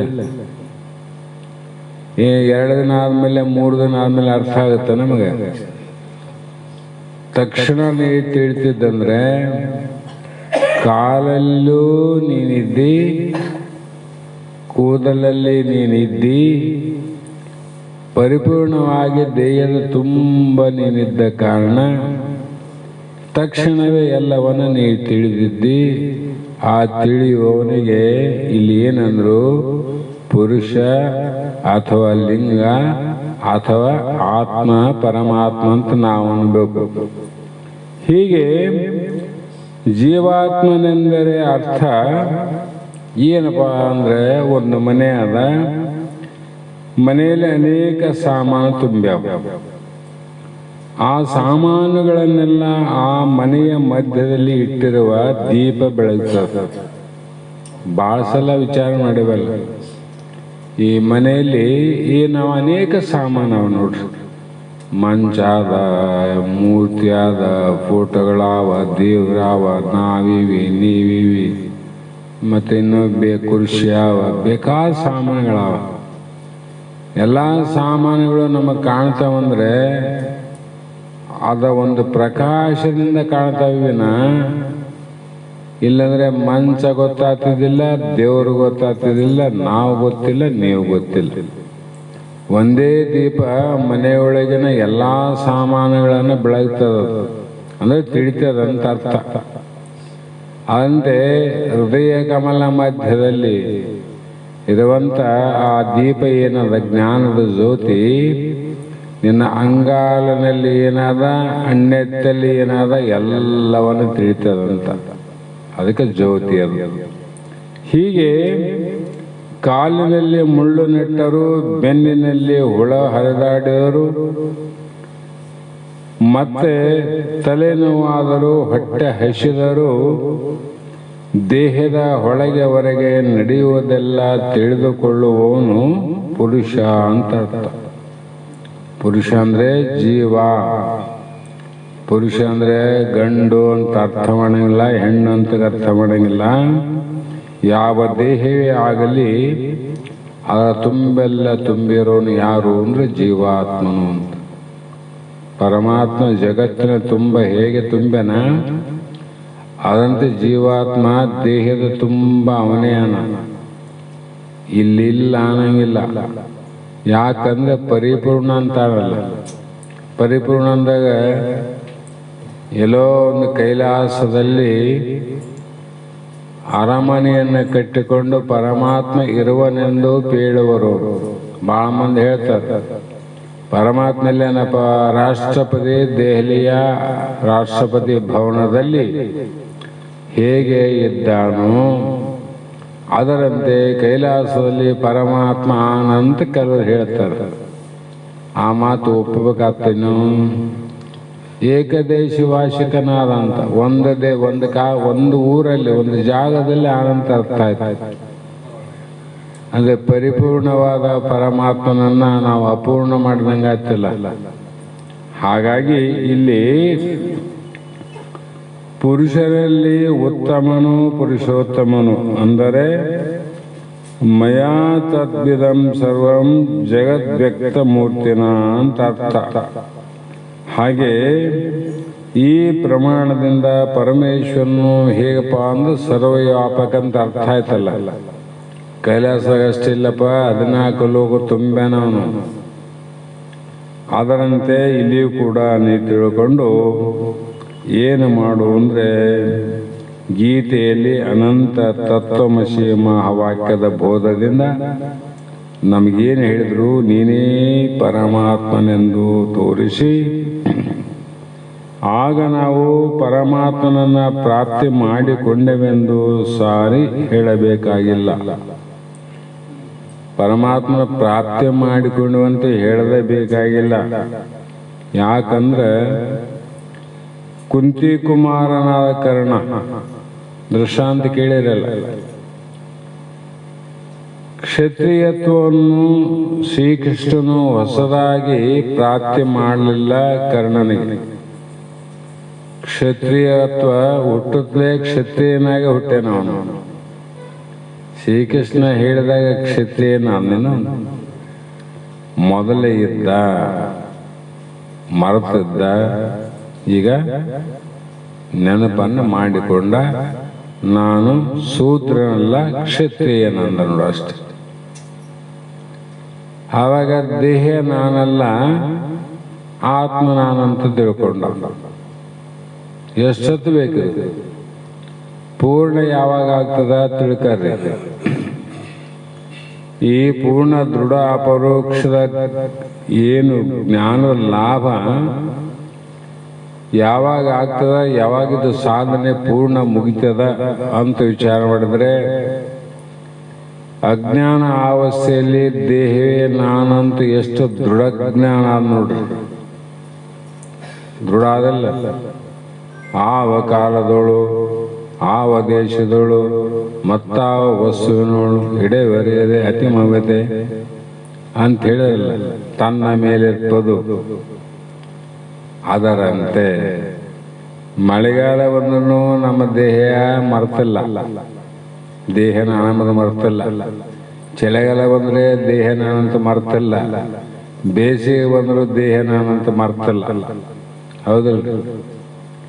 ಅದಂಗ ಎಲ್ಲ ಕಾಲದಲ್ಲಿ ಮರಿಲಾರ್ದಂಗ ದೃಢ ನೋಡಿ ದೇಹವೇ ನಾನು ಅಂತ ನಮಗಾದ. ಅದರಂತೆ ಈ ಗುರುಶಾಸ್ತ್ರಾದಿಗಳ ಬೋಧನೆ ಶ್ರವಣ ಮಾಡಿದಾಗ ದೇಹ ನಾನು ಅಲ್ಲ, ಎಷ್ಟು ದೃಢ ಆಗಿತ್ತಲ್ಲ, ಅದು ನಾನಲ್ಲ ಬ್ರಹ್ಮವೇ ನಾನು ಅಂತ ದೃಢ ಆಯ್ತಿಲ್ಲ. ಅವತ್ತೇ ನಿನಗೆ ಸಾಧನೆ ಮುಗಿದೋಯ್ತಂತ. ಅವತ್ತೇ ಮುಗಿದೋಯ್ತು. ಮತ್ತೆ ಏನು ಸಾಧನೆ ಮಾಡಿದ? ಸಾಧನೆ ಏನು ಮಾಡೋದಿಲ್ಲ. ಮತ್ತೆ ನೀನು ಸಾಧನೆ ನಿನಗೆ ಆಯ್ತು, ದೇಹವೇ ನಾನಲ್ಲ ಅಂತ ದೃಢ ಪರೋಕ್ಷ ಜ್ಞಾನ ಆಯ್ತಿಲ್ಲ, ಆದಮೇಲೆ ನಿನ್ನ ಕೆಲಸ ಮುಗೀತು. ಮತ್ತೆ ಮುಂದೆ ಇವೆಲ್ಲ ಕೆಲಸ ನಡೆದವಲ್ರಿ. ಯಾಕ ಅಂತಂದ್ರೆ ತನಗಾಗಿ ಅಲ್ಲ, ಲೋಕದ ಮುಮುಕ್ಷುಗಳ ಉದ್ಧಾರಕ್ಕಾಗಿ ಬೋಧ ಮಾಡ್ತಾರೆ ಮಹಾತ್ಮರು. ಅವರೆಲ್ಲ ಜ್ಞಾನಿಗಳಾಗಿ ಮುಕ್ತರಾಗಿ ಅವರು ಪರಮಾತ್ಮನ ದೃಢಪರೋಕ್ಷ ಜ್ಞಾನವನ್ನು ಮಾಡಿಕೊಂಡು ಜನನ ಮರಣವನ್ನು ಕಳೆದುಕೊಂಡಂಥ ಜ್ಞಾನಿಗಳು ಸುಮ್ಮನೆ ಇರ್ಬೋದಾಗಿತ್ತಲ್ಲ. ಆರಾಮ್ ಒಂದು ಕಡೆ ಊಟ ಮಾಡಿ ನಿದ್ರೆ ಮಾಡಿ ಸುಮ್ಮನೆ ಇರ್ಬೋದಾಗಿತ್ತಲ್ಲ. ಯಾಕೆ ಬರಂಗಿಲ್ಲ ಅಂದರೆ ಅವನು ಗುರು ಅಲ್ಲ. ಗುರುವಿಗೆ ಏನಾದ ಬಿರುದು? ಶಿಷ್ಯರನ್ನ ಬೆಳೆಸುವುದು, ಮುಮುಕ್ಷುಗಳಿಗೆ ಬೋಧ ಮಾಡುವುದು, ತಾನು ಕಂಡಂತ ಉಂಡಂತ ಸುಖ ಆನಂದವನ್ನ ಶಿಷ್ಯರಿಗೆ ಭಕ್ತರಿಗೆ ಹಂಚುವುದೇ ಮಹಾತ್ಮದ ಕೆಲಸ. ಮತ್ತೆ ಅವ್ರು ಹೆಂಗ ಮಾಡಬೇಕು? ನಿರಾಭಾರಿ ಸದ್ಗುರುವಿರಲನ್ನ ಮಾನಸದಳು ಅದನ್ನು ಬಿಡಬಾರದು ಯಾವಾಗಲೂ. ಅವರು ಕರುಣೆಯಿಂದ, ಸತ್ಕಲೆಯಿಂದ, ಶಾಸ್ತ್ರ ಪರಿಣಿತಿಯಿಂದ, ನಿರಾಶೆಯಿಂದ ತಾವು ಎಲ್ಲವನ್ನ ತನ್ನಗಾದಂಥ ದೇಹದ ಪರವೇನ ಮರೆತು, ಪ್ರಪಂಚದ ಪರವೇನ ಮರೆತು ಇಷ್ಟೆಲ್ಲ ಅವರು ನಮಗೆ ಬೋಧ ಮಾಡ್ತಲ್ಲ. ಸ್ವಾರ್ಥಕ್ಕೋಸ್ಕರ, ನಿಸ್ವಾರ್ಥಕ್ಕೋಸ್ಕರ. ನಿಸ್ವಾರ್ಥ. ಮತ್ತು ಅವ್ರಿಗೇನು ಆಶೆ ಅದೇನು? ನೀವಿಗೆ ಬೋಧ ಮಾಡಿ ತಿಳ್ಕೊಂಡು ಶಿಷ್ಯರು ಬಹಳ ಕಂಡಾಪಟ್ಟೆ ಆದರೆ ನನ್ನ ಪಲ್ಲಕ್ಕಿ ಮೇಲೆ ಮೆರೆಸ್ತಾರ, ಆನೆ ಮೇಲೆ ಕುಂದಿಸ್ತಾರ, ಮತ್ತು ಬಂಗಾರದ ಕಿರೀಟ ಇಡ್ತಾರ, ಲಕ್ಷಗಟ್ಟಲೆ ಕಾಣಿಕೆ ಕೊಡ್ತಾರ ಅಂತ ಭಾವ ಇಟ್ಟುಕೊಂಡು ಬೋಧ ಮಾಡಿದ್ರೆ ಅವನು ಗುರು ಅಲ್ಲ. ಗುರು ಅಲ್ಲ. ಹಾಗಾಗಿ ಅವರು ಲೋಕ ಉದ್ಧಾರಕ್ಕಾಗಿ ತಾವು ಬದುಕಿದ್ದು ಸಾಯುವ ಪರ್ಯಂತರವಾಗಿ ಯಾಕೆ ಈ ಕಾರ್ಯ ಮಾಡ್ತಾರಂದ್ರೆ ಲೋಕ ಉದ್ಧಾರಕ್ಕಾಗಿ, ಲೋಕ ಕಲ್ಯಾಣಕ್ಕಾಗಿ ಅಂತ ನಾವು ಕೂಡ ತಿಳ್ಕೋಬೇಕು. ಅದೇ ರೀತಿಯಾಗಿ ಈ ಗೀತೆಯಲ್ಲಿ ಅನಂತ ಪತಂಜಲಿ ಋಷಿಗಳ ಯೋಗ ಪ್ರಾಪ್ತಿಗಾಗಿ ಅನೇಕ ಯೋಗ ಸೂತ್ರಗಳನ್ನ ಹೇಳ್ಯಾರ. ಅನೇಕ ಯೋಗ ಸೂತ್ರಗಳಲ್ಲಿ ಬಹಳ ಅಂದ್ರೆ 64 ಯೋಗ ವಿಧಾನಗಳನ್ನ ಹೇಳ್ಯಾರ. ಕೆಲವು ಆಸನಗಳನ್ನ ಹೇಳ್ಯಾರ, ಶ್ವಾಸದ ಬಗ್ಗೆ ಹೇಳ್ಯಾರ, ವೃತ್ತಿಯನ್ನ ನಿವೃತ್ತಿ ಮಾಡೋದಕ್ಕೆ ಹೇಳ್ಯಾರ. ಆದರೆ ಅವು ಪರಂಪರಾ ಸಾಧನೆಗಳ ವಿನಃ ಪರಮ ಸಾಧನೆಗಳಲ್ಲ. ಪರಂಪರಾ ಸಾಧನೆ ಅಂದ್ರೆ 10ನೇ ಕ್ಲಾಸಿಗೆ ಬಂದಾನ, 11ನೇ ತರಗತಿ ಕಾಲೇಜಿಗೆ ಹೋಗ್ತಾರಂದ್ರೆ ಏನು ಪ್ರಾಥಮಿಕ ಶಿಕ್ಷಣವನ್ನ ಮುಗಿಸಿದವನೇ ಕಾಲೇಜ್ ಹತ್ತಕ್ಕೆ ಬರ್ತಾರ. ಕಾಲೇಜಿಗೆ ಹೋಗಕ್ಕ ಅವು ಸಾಧನ, ಅದು ಹೈಸ್ಕೂಲ್, ಹೌದಲ್ರಿ? ಅದೇ ಕೊನೆಯಲ್ಲ, ಹೈಸ್ಕೂಲ್ ಶಿಕ್ಷಣ ಕೊನೆಯಲ್ಲ. ಮತ್ತೆ ಮುಂದೆ ಕಾಲೇಜಿಗೆ ಹೋಗಕ್ಕ ಸಾಧನೆಗಳು. ಮುಕ್ತಿಗೆ ನಾವು ಪಡಿಲಿಕ್ಕೆ ಅವು ಪರಂಪರಾ ಸಾಧನೆಗಳ ವಿನಃ ಅಲ್ಲೇ ಹೈಸ್ಕೂಲ್ ಮುಗಿಸೇನೆ ನಾ ಡಾಕ್ಟರ್ ಆಗಿನಂದ್ರೆ ನಗ್ತಾರ ಬಂದು. ಹೈಸ್ಕೂಲ್ ಓದಿನ್ರಿ, ನಾನು ಇಂಜಿನಿಯರ್ ಆಗಿನಿ ಅಂದ್ರೆ ನಗ್ತಾರಿಲ್ಲ. ನಾ ಯೋಗ ಮಾಡೇನ್ರಿ, ಯೋಗ ಸಾಧನೆ ಮಾಡೇನ್ರಿ, ಮುಕ್ತನಾಗಿನಂದ್ರೆ ಮಹಾತ್ಮ ನಗ್ತಾರ ಬಲ್ಲವರು. ನಗ್ತಾರಿಲ್ಲ. ಗೊತ್ತಿಲ್ಲವ್ರು ಬೇಷ್ ಅಂತಾರ, ಗೊತ್ತಿದ್ದವ್ರು ನಗ್ತಾರ. ಯಾಕೆ ನಗ್ತಾರಂದ್ರೆ ಅದಕ್ಕೆ ಬೋರ್ಡ್ ಆದ, ಇದೇ ಶಿಕ್ಷಣ ಅಂತ. ಏನು ಬೋರ್ಡ? ಜ್ಞಾನದ ಬಲದಿಂದ ಅಜ್ಞಾನದ ಕೇಡು ನೋಡ. ಕತ್ತಲು ಹೋಗಬೇಕಾದ್ರೆ ಬೆಳಕ ಬರಬೇಕಿಲ್ಲ, ಜ್ಯೋತಿಯ ಬಲದಿಂದ ತಮ್ಮಂದದ ಕೇಡು. ಕತ್ತಲು ಹೋಗ್ಬೇಕಾದ್ರೆ ಏನೇ ಪ್ರಯತ್ನ ಮಾಡು, ಯೋಗದಲ್ಲಿ 14, 64 ಯಾಕೆ, ಇನ್ನೊಂದು 20 ಹಾಕಿ ಮಾಡು, ಕತ್ತಲು ಹೋಗ್ತದೆ. ಆ ಕತ್ತಲು ಹೋಗ್ಬೇಕಾದ್ರೆ ಒಂದು ದೀಪ ಸಾಕು, ಜ್ಯೋತಿ. ಜ್ಯೋತಿ ಅಂದ್ರೆ ಜ್ಞಾನ, ಜ್ಞಾನ ಅಂದ್ರೆ ಬೆಳಕು. ಅದಕ್ಕೆ ಇಲ್ಲಿ ಉಪನಿಷತ್ತುಗಳಲ್ಲಿ, ವೇದಗಳಲ್ಲಿ ಪರಮಾತ್ಮ ಹೇಳಿದ ಜ್ಞಾನ ದೇವತೋ ಕೈವಲ್ಯಂ. ಮೋಕ್ಷವನ್ನ ಪಡಿಬೇಕಾಗಿದ್ರೆ ನೀನು ಈ ಕ್ಲಾಸಲ್ಲೇ ಹೋಗ್ಬೇಕು, ಏನು ಜ್ಞಾನದ ಕಡೆ ಹೋಗ್ಬೇಕು ಹೇಳಲಿಲ್ಲ. ಅದರಂತೆ ಅವರು ಯೋಗದಲ್ಲಿ ಏನು ಹೇಳ್ಯಾರ ಮಹಾತ್ಮ ಅವರೇ ಹೇಳ್ಯಾರ. ನಮಗೆ ಹೇಳೋರು ದಾರಿ ತಪ್ಪಿಸ್ತಾರ, ಅರ್ಧಮರ್ಧ ಕೇಳಿರ್ತಾರ, ಪೂರ್ಣ ಕೇಳಿದವ್ರು ಇರ್ತಾರ. ಪೂರ್ಣ ಕೇಳಿದವರು, ಸರಿಯಾಗಿ ಕೇಳಿದವರು ಅರ್ಧಮರ್ಧ ಹೇಳಂಗಿಲ್ಲ. ಗೊತ್ತಿಲ್ಲದನ್ನು ಹೇಳಕ್ ಹೋಗಂಗಿಲ್ಲ, ಗೊತ್ತಿದ್ದು ಎಲ್ಲವನ್ನು ಮುಚ್ಚಿಡಂಗಿಲ್ಲ. ಅವರು ಬಿಚ್ಚಿ ಹೇಳ್ತಾರ.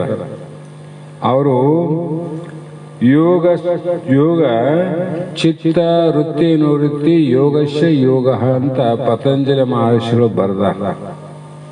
ಅಂದ್ರೆ ಯೋಗ ಚಿತ್ತವೃತ್ತಿ ನಿರೀಕ್ಷಣ ಅಂದ್ರೆ ಅದು ಒಂದು ಮನಸ್ಸು, ಚಂಚಲವಾಗುವಂತ ಮನಸ್ಸು. ಮನಸ್ಸಿಗೇನಾದ್ರೂ ಚಂಚಲ ಆಗ್ತದ? ಹೌದು, ಬರೀ ಚಂಚಲ ಆಗ್ತದ. ಯಾಕೆ ಆಗ್ತದ? ಹೊಟ್ಟೆ ಹೊಟ್ಟೆ ಹೊಟ್ಟೆ ಹೊಟ್ಟೆ ಅಂತ ಮನ್ಯಾಗ ಮಗು ಅಳ್ತದ್ರಿ ಅಂದ್ರೆ ಏನ್ ಅರ್ಥ? ಹೊಟ್ಟೆ ನೋವಾದಂತ ಅರ್ಥ. ಅದಕ್ಕಾಗಿ ಮಗು ಅಳ್ತದಂತ ಅರ್ಥ ಮಾಡ್ತಿಲ್ಲ. ಅವು ಮನಸ್ಸು ಚಂಚಲ ಆಗ್ತದೆ, ಸಮಾಧಾನ ಇಲ್ಲ ಅಂತ ಹೇಳ್ತೀವಲ್ಲ. ಯಾಕೆ ಸಮಾಧಾನ ಇಲ್ಲ ಅಂದ್ರೆ ಮನಸ್ಸು ಚಂಚಲ ಯಾಕೆ ಆಗ್ತದ ಅಂತ ಮೊದಲು ತಿಳ್ಕೋಬೇಕು. ಮಗು ಯಾಕೆ ಅಳಕತ್ತದ? ಏನು ಔಷಧ, ಹೊಟ್ಟೆ ನೋವಿದ್ದದ ಔಷಧ ಹಾಕ್ಬೇಕು, ಹಸಿವಾಗದ ಅನ್ನ ಉಣಿಸ್ಬೇಕು, ತಿಳ್ಕೊಂಡು ಉಪಚಾರ ಮಾಡಬೇಕು. ಹೌದಂತ್ರಿಲ್ಲ?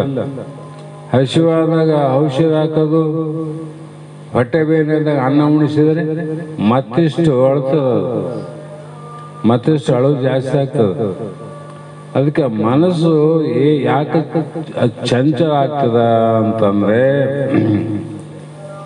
ಮನಸ್ಸಿಗೆ ಚಂಚಲ ಆಗಲಿಕ್ಕೆ ಕಾರಣ 2-3 ಕಾರಣ. ಅದು ವಿಷಯಾದಿಗಳಿಂದ ಚಂಚಲ ಆಗೋದು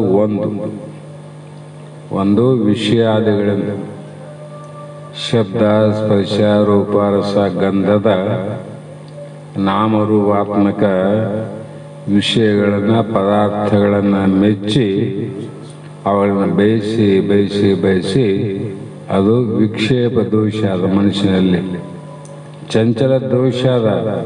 ಅಳ್ತದಂದ್ರೆ ಹೊಟ್ಟೆ ನೋವಾದಲ್ಲಿ. ಅದಕ್ಕೆ ಮನಸ್ಸು ಯಾಕೆ ಚಂಚಲ ಆಗ್ತದಂದ್ರೆ ವಿಕ್ಷೇಪ ದೋಷ ಆದಲ್ರಿ. ಮತ್ತೆ ಹೊಟ್ಟೆ ನೋವು ಎದ್ದದ ಗೊತ್ತಾಯ್ತು, ಈಗೇನು ಮಾಡಬೇಕು ಅಂದ್ರೆ ಹೊಟ್ಟೆ ನೋವಿಗೆ ಸರಿಯಾದ ಔಷಧ ಕೊಡಬೇಕು. ಅನ್ನ ಉಣಿಸಕ್ಕೆ ಹೋಗ್ಬಾರ್ದಲ್ಲಿ, ಔಷಧನೇ ಕೊಡಬೇಕು. ನಮಗೆ ಮನಸ್ಸಿನಲ್ಲಿ ವಿಕ್ಷೇಪ ದೋಷ ಅಂದ್ರೆ ಚಂಚಲತ್ವ ದೋಷ ಅಂತ. ಆ ಚಂಚಲತ್ವ ವೃತ್ತಿ ನಿವೃತ್ತಿ ಆಗ್ಬೇಕಾಗಿದ್ರೆ ನಾವು ಕೆಲವು ಯೋಗ ಸಾಧನೆಗಳನ್ನು ಮಾಡಬೇಕು ಅಂತ ಔಷಧ ಹೇಳಿದ್ರು ಅವರು. ಆ ಯೋಗಗಳಲ್ಲಿ ಬಹಳಷ್ಟು ಯೋಗಗಳುಂಟು. ಅವೆಲ್ಲವನ್ನ ಬಿಟ್ಟು ನಾವು ಎಲ್ಲಿಗೆ ಬರಬೇಕು? ಮುಖ್ಯವಾದ ನಿಜಗುಣರು ರಚಿಸಿದಂಥ ಯೋಗ ಪ್ರತಿಪಾದನದ 5 ಯೋಗವನ್ನು ಹೇಳ್ಯಾರವರು. ಹಠಯೋಗ, ಲಯಯೋಗ, ಶಿವಯೋಗ ಅಂತ ಏನು 5 ಯೋಗವನ್ನು ಹೇಳಿರಲ್ಲ, ಆ ಎಲ್ಲ ಯೋಗಗಳಲ್ಲಿ ಶಿವಯೋಗವೇ ಶ್ರೇಷ್ಠ ಅಂದ್ರೆ ಅಲ್ಲಿ ಮಾತ್ರ 4 ಎಕರೆ ಭೂಮಿ ಅದ. ಯಾವ ಕಡೆ ಚಲೋ ಅದ ಅಂದ್ರೆ ಈ ಮ್ಯಾರಿಗೆ ಇದಿಷ್ಟು ಚಲೋ ಅದ ನೋಡಪ್ಪ, ಇದು ಸುಮಾರು ಅಂತೀವಿ. ಒಂದೇ ಹೊಲದಾಗ ಕೆಲವು ಭೂಮಿ ಒಂದ್ ಕಡೆ ಚಲೋ ಇರ್ತದ, ಒಂದ್ ಕಡೆ ಸುಮಾರು ಇರ್ತದ. ಅದೇ 5 ಯೋಗಗಳಲ್ಲಿ ಯಾವ ಯೋಗ ಚಲೋ ಅಂದ್ರೆ ಶಿವಯೋಗ ಅಂತ ನೋಡ್ರಿ. ಅದಕ್ಕೆ ಪರಂಪರೆಯಲ್ಲಿ ಶಿವಶರಣರು ಈ ಶಿವಯೋಗದ ಬಗ್ಗೆ, ರಾಜಯೋಗದ ಬಗ್ಗೆ ಯಾಕೆ ಮಹತ್ವ ಕೊಟ್ರಂದ್ರೆ ಆ ಚಿತ್ತದ ವೃತ್ತಿಯನ್ನ ನಿವೃತ್ತಿ ಮಾಡಕ್ಕೆ, ನಿಲ್ಲಿಸೋದಕ್ಕೆ ಮಾಡಿದ್ರು. ಅಲ್ಲಿ ನಿಂತಿತ್ತಂದ್ರೆ ಅಂತಃಕರಣ ಸ್ವಚ್ಛ ಆಗ್ತದಷ್ಟೇ. ಅಂತಃಕರಣ ಸ್ವಚ್ಛ ಆಯ್ತು, ಕರಡೆ ಸ್ವಚ್ಛ ಅದ. ಅಲ್ಲಿ ಯಾರು ಎದುರಿನಿಲ್ಲಂದ್ರೆ ಅದ್ರಾಗೇನು ಕಾಣಂಗಿಲ್ಲ ಅಂತ. ಯಾರನ್ನ ಕಾಣ್ತಾರ? ಯಾರನ್ನ ಹೋಗಿ ನಿಂದ್ರಲ್ಲಿ ಮುದುಕ ನಿಂತರು ಮುದುಕನಂಗೆ ಕಾಣ್ತಾರೆ, ಹುಡುಗ ನಿಂತ್ರೆ ಹುಡುಗನಂಗೆ ಕಾಣ್ತದ. ಒಟ್ಟು ಏನಾದ್ರೂ ಕಾಣ್ತದ, ಹೌದಿಲ್ಲ? ಅದರಂತೆ ಅಂತಃಕರಣ ನಿರ್ಮಲವಾಯಿತು, ಶುದ್ಧವಾದ ಕನ್ನಡಿ ಆದಂಗಾದ್ರೆ ಅಲ್ಲಿ ಪರಮಾತ್ಮನ ಪ್ರತಿಬಿಂಬ ಅಲ್ಲೇ ಬೀಳ್ತದ. ಪರಮಾತ್ಮ ಅಲ್ಲೇ ಕಾಣ್ತಾನ, ಬ್ಯಾರೆಲ್ಲಿ ನೋಡಕೋತಿದ್ ನೀನು. ಹಾಗಾಗಿ ಇಲ್ಲಿ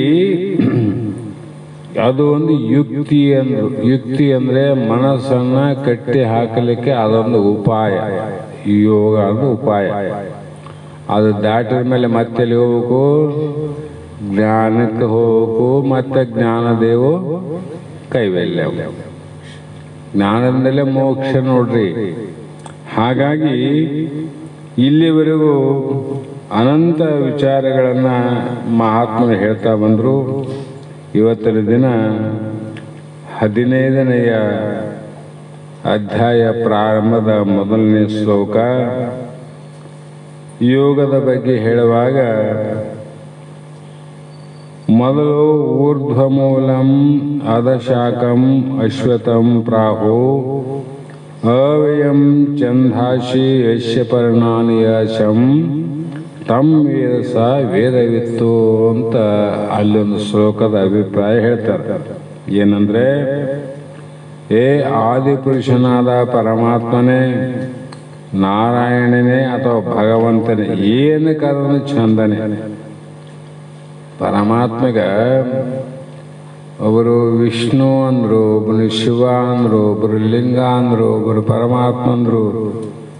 ಎಷ್ಟು ಮಂದಿ ಬೇರೆ ಬೇರೆ ಏನಂದ್ರೆ ಒಬ್ಬನಿಗೆ ಪ್ರೇಮಕ್ಕೆ ಅವ್ರು ಕೆಲವರು ಅಲ್ಲ ಅಂದ್ರು, ಕೆಲವರು ಪ್ರೇಮಕ್ಕೆ ಯೇಸು ಅಂದ್ರು, ಕೆಲವರು ಪ್ರೇಮಕ್ಕೆ ಪೈಗಂಬರ್ ಅಂದ್ರು. ಪರಮಾತ್ಮ ಕುಲಕ್ಕೊಬ್ಬನ ಪರಮಾತ್ಮನೇನು, ಕುಲಕ್ಕೊಬ್ಬ ದೇವರಾನೇನು? ಅದು ದೇವನೊಬ್ಬ, ನಾಮ ಹಲವು. ಹಾಗಾಗಿ ಯಾರು ನನ್ನನ್ನ ಅನನ್ಯ ದೃಷ್ಟಿಯಿಂದ ಚಿಂತಿಸುವರೋ ಅವರು ಗುಣಗಳನ್ನು ದಾಟಿ ಬ್ರಹ್ಮ ಸ್ವರೂಪರಾಗುತ್ತಾರೆ. ಯಾರು ನನ್ನನ್ನಂದ್ರೆ ಯಾರು? ಆ ಪರಮಾತ್ಮನನ್ನ ಅಥವಾ ಸದ್ಗುರುನಾಥನನ್ನ, ಇದು ಬಿಡಬಾರದು. ಪರಮಾತ್ಮನೇ ಗುರುನಾಥ, ಗುರುನಾಥನೇ ಪರಮಾತ್ಮ. ಅದಕ್ಕೆ ಸಾಕ್ಷಾತ್ ಭರ್ಗೋ ನರಾಕೃತಿ ಅಂತ ಶ್ರುತಿ ಅಪ್ಪಣೆ ಮಾಡಿಬಿಟ್ಟು, ಶ್ರುತಿ ಮೀರಿ ಆತ ಮಾತಾಡಕ್ಕೆ ಬರಂಗಿಲ್ಲ. ಮತ್ತು ಅಷ್ಟೇ ಹೇಳ್ಬಿಡಲ್ಲ, ಮತ್ತು ಮುಂದೇನು ಹೇಳಿದ್ರು? ನ ಗುರೋರಧಿಕಂ. ಸಾಕ್ಷಾತ್ ಭರ್ಗೋ ನರಾಕೃತಿ, ಸಾಕ್ಷಾತ್ ಪರಮಾತ್ಮನೇ ಗುರುನಾಥ. ಮತ್ತೆ ನ ಗುರೋರಧಿಕಂ, ಆ ಪರಮಾತ್ಮನಕ್ಕಿಂತ ಇನ್ನೊಬ್ಬ ಪರಮಾತ್ಮ ಹೇಗಿಲ್ಲವೋ ಅದೇ ಪ್ರಕಾರವಾಗಿ ಈ ಗುರುನಾಥನಿಗಿಂತ ಇನ್ನೊಬ್ಬ ಗುರುನಾಥ ಎಲ್ಲಿ ಇಲ್ಲವೇ ಇಲ್ಲ. ಅವನೇ ಇವನು, ಇವನೇ ಅವನು ಅನ್ನೋ ಅನನ್ಯ ಭಕ್ತಿ ಭಾವದಿಂದ ಚಿಂತಿಸುವವರು ಅವರು ಏನು ಮಾಡ್ತಾರೆ ಅಂದರೆ ನನ್ನ ಗುಣಗಳನ್ನು ದಾಡುತ್ತಾರೆ. ಇವರು ಎಲ್ಲಿ ಬಂದರು? ಕೌರವರು ಪಾಂಡವರು ಹೇಳಿದ್ವಲ್ಲ, ಇದ್ರಿಗೆ ಯಾರು ಕೌರವರು ಪಾಂಡವರು? ಅವರೆಲ್ಲ 12 ವರ್ಷ ವನವಾಸವನ್ನ, 1 ವರ್ಷ ಅಜ್ಞಾತವಾಸವನ್ನ ದಾಟಿ ಬಂದ ಮೇಲೆ ಪುನಃ ಅವರು ಕಳೆದುಕೊಂಡಂತ ಎಲ್ಲವನ್ನ ಪಡೆದುಕೊಂಡು ದುಃಖ ಸಾಗರದಲ್ಲಿ ಮುಳುಗಿದಂಥ ಪಾಂಡವರು ಆನಂದದಲ್ಲಿ ಮುಳುಗಿದರು. ಯಾಕೆ ಇಷ್ಟೆಲ್ಲ ಕಾರಣ ಆಯಿತು? ಕೃಷ್ಣ ಭಗವಂತನನ್ನ ಅವ್ರು ನಂಬಿದ್ರು. ಕೃಷ್ಣನ ಯಾವ ಕಾಲಕ್ಕೆ ಬಿಡಲಿಲ್ಲ, ಮರಲಿಲ್ಲ ಅವರು. ಹಾಗಾಗಿ ಇಲ್ಲಿ ಕೂಡ ಅಷ್ಟೇ, ನದಿಯು ಸಮುದ್ರದಲ್ಲಿ ಸೇರಿ ಒಂದಾಗುವಂತೆ ನದಿ ಎಲ್ಲಿ ಸೇರ್ತದ? ಸಮುದ್ರದಲ್ಲಿ. ನದಿ ಆದದ್ದು ಎದರಿಂದ?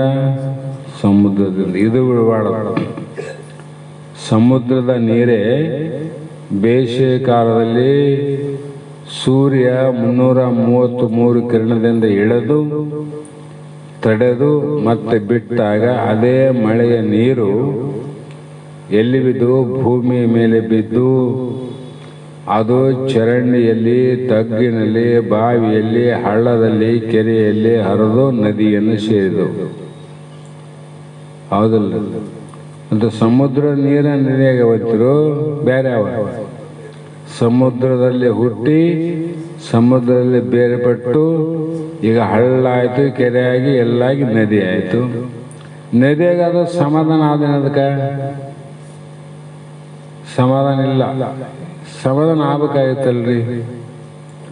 ಅಲ್ಲಿ ಮತ್ತೆ ನದಿಯಲ್ಲಿ ಕೂಡಿದಾಗ ಅಲ್ಲಿ ಹರಿದದ್ದೇ ಎಲ್ಲಿ ಹೋಗಿ ಸೇರಿದಾಗ ಸಮಾಧಾನ ಆಗ್ತದೆ ನೀರಿಗೆ ಅಂದರೆ ಸಮುದ್ರವ ಸೇರಿದಾಗ. ಅಲ್ಲೇ ಶಾಂತಿ ಆದಿಲ್ಲ. ಅಲ್ಲಿಗೆ ಹೋದ್ಮೇಲೆ ಯಾಕೆ ಶಾಂತಿ ಆಯ್ತ್ರಿ? ಅಲ್ಲಿಂದ ಕಡೆಗೆ ತನ್ನ ಮೂಲ ಅಲ್ಲಿಂದ ಬೇರೆ ಆಗಿತ್ತು, ತನ್ನ ಮೂಲದಲ್ಲಿ ಹೋಗಿ ಸೇರಿದಾಗ ಅದು ಸಮಾಧಾನ ಆಯ್ತು. ಜೀವಾತ್ಮ ಕೂಡ ಎಲ್ಲಿಂದ ಬೇರೆ ಆಗ್ಯಾನ? ತನ್ನ ಮೂಲ ಯಾವುದು? ಆತ್ಮ ಶಿವಸ್ವರೂಪ, ಬ್ರಹ್ಮಸ್ವರೂಪ, ಲಿಂಗ ಸ್ವರೂಪ. ಆದ್ದರಿಂದ ನಾವು ಬೇರೆಯಾಗಿ ಜೀವಾತ್ಮ ಆಗಿವಿ. ಈಗ ನಾವು ನದಿ ಆಯ್ತು ನೋಡು, ಅದೇ ನೀರ ನದಿ ಐತೀವಿ. ಇಲ್ಲಿ ನದಿ ನೀರು ಬೇರೆ, ಸಮುದ್ರ ಬೇರೆ ಅವೇ. ಅಲ್ಲಿ ಕೂಡಿದಾಗ ಒಂದಾದಾಗ ಏನಾಯ್ತು? ಸಮಾಧಾನ ಆಯ್ತು. ಜೀವಾತ್ಮ ಪರಮಾತ್ಮನಿಂದ ಕಡೆಗಾಗಿ ಈ ದೇಹವನ್ನು ತೊಟ್ಟುಕೊಂಡು ಹುಚ್ಚರಾದಂಗಾಗಿ ನಾವು ತಿಳಿಲಾರ್ದ, ನಾನೇ ಎಂಬ ಜ್ಞಾನ ತಿಳಿಲಾರ್ದ ಹುಚ್ಚರಾಗಿವಿ. ಮತ್ತೆ ನಮ್ಮ ಮೂಲ ಸ್ವರೂಪ ಗುರುನಾಥ ತಿಳಿಸಿದಾಗ ಜೀವಾತ್ಮ ಪರಮಾತ್ಮನ ಐಕ್ಯ ಆದ್ಮೇಲೆ ಆವಾಗ ಈ ಜೀವಾತ್ಮಗೆ ಸಮಾಧಾನ ಶಾಂತಿ ಆಗ್ತದೆ. ಅಲ್ಲಿವರೆಗೂ ನೀ ಎಲ್ಲಿ ಹೋಗಿ ಅಂದ್ರೆ ಆಗೋದಿಲ್ಲ. ಕಾಶಿಗೆ ಹೋಗಿ ಬಾ, ರಾಮೇಶ್ವರಕ್ಕೆ ಹೋಗಿ ಬಾ, ತಿರುಪತಿಗೆ ಹೋಗಿ ಬಾ, ಶ್ರೀಶೈಲಕ್ಕೆ ಹೋಗಿ ಬಾ, ನೇಪಾಳಕ್ಕೆ ಹೋಗಿ ಬಾ, ಎಲ್ಲಿಗನೋ ಹೋಗಿ ಬಾ, ನಿನ್ನ ಸಮಾಧಾನ ಯಾಕಾಗಿಲ್ಲ? ನೀನು ಎಲ್ಲಿದ್ದ ಬಂದಿದ್ದಿ ಅಲ್ಲಿ ಹೋಗಿ ಮುಟ್ಟಿದಾಗ ಸಮಾಧಾನ ಆಗ್ತದೆ. ನಾವು ಯಾವುದಾದ್ರೂ ಊರಿಗೆ ಹೋಗ್ತೀವಿ ಅಂತ ತಿಳ್ಕೊಳ್ರಿ, 4 ದಿನ 6 ದಿನ 8 ದಿನ ನಾವು ಎಷ್ಟು ಅಲ್ಲಿ ಕಾಳಜಿ ಮಾಡ್ತಾರೆ, ಏನು ಮಾಡಿದ್ರು ಕೂಡ ಮೂಲ ನಮ್ಮ ಊರಿಗೆ ನಮ್ಮ ಮನೆಗೆ ಬಂದಾಗ ಸಮಾಧಾನ ಆಗ್ತದೆ. ಯಾಕಾಯ್ತು ಇಲ್ಲಿ ನಮ್ಮ ಮೂಲ ಮನೆಯನ್ನು ಬಿಟ್ಟು ಹೋಗಿವಿ, ಮತ್ತೆ ಮೂಲ ಮನೆಗೆ ಬಂದು ಸೇರಿದಾಗ ಸಮಾಧಾನ ಆಗ್ತದೆ. ಅದ್ರಂಗ ನಾವು ಮೂಲ ಎಲ್ಲಿದ್ದೇವೆ ಎಂಬುದು ಗೊತ್ತಿಲ್ಲ ಅಜ್ಞಾನಿಗಳಿಗೆ. ನಮ್ಮ ಮೂಲ ಎಲ್ಲಿ, ಎಲ್ಲಿಂದ ಬಂದಿವಿ, ಜಗತ್ತಿಗೆ ಯಾಕೆ ಬಂದಿವಿ, ಏನು ಮಾಡೋದು ಅವಶ್ಯಕತೆ ಇತ್ತು,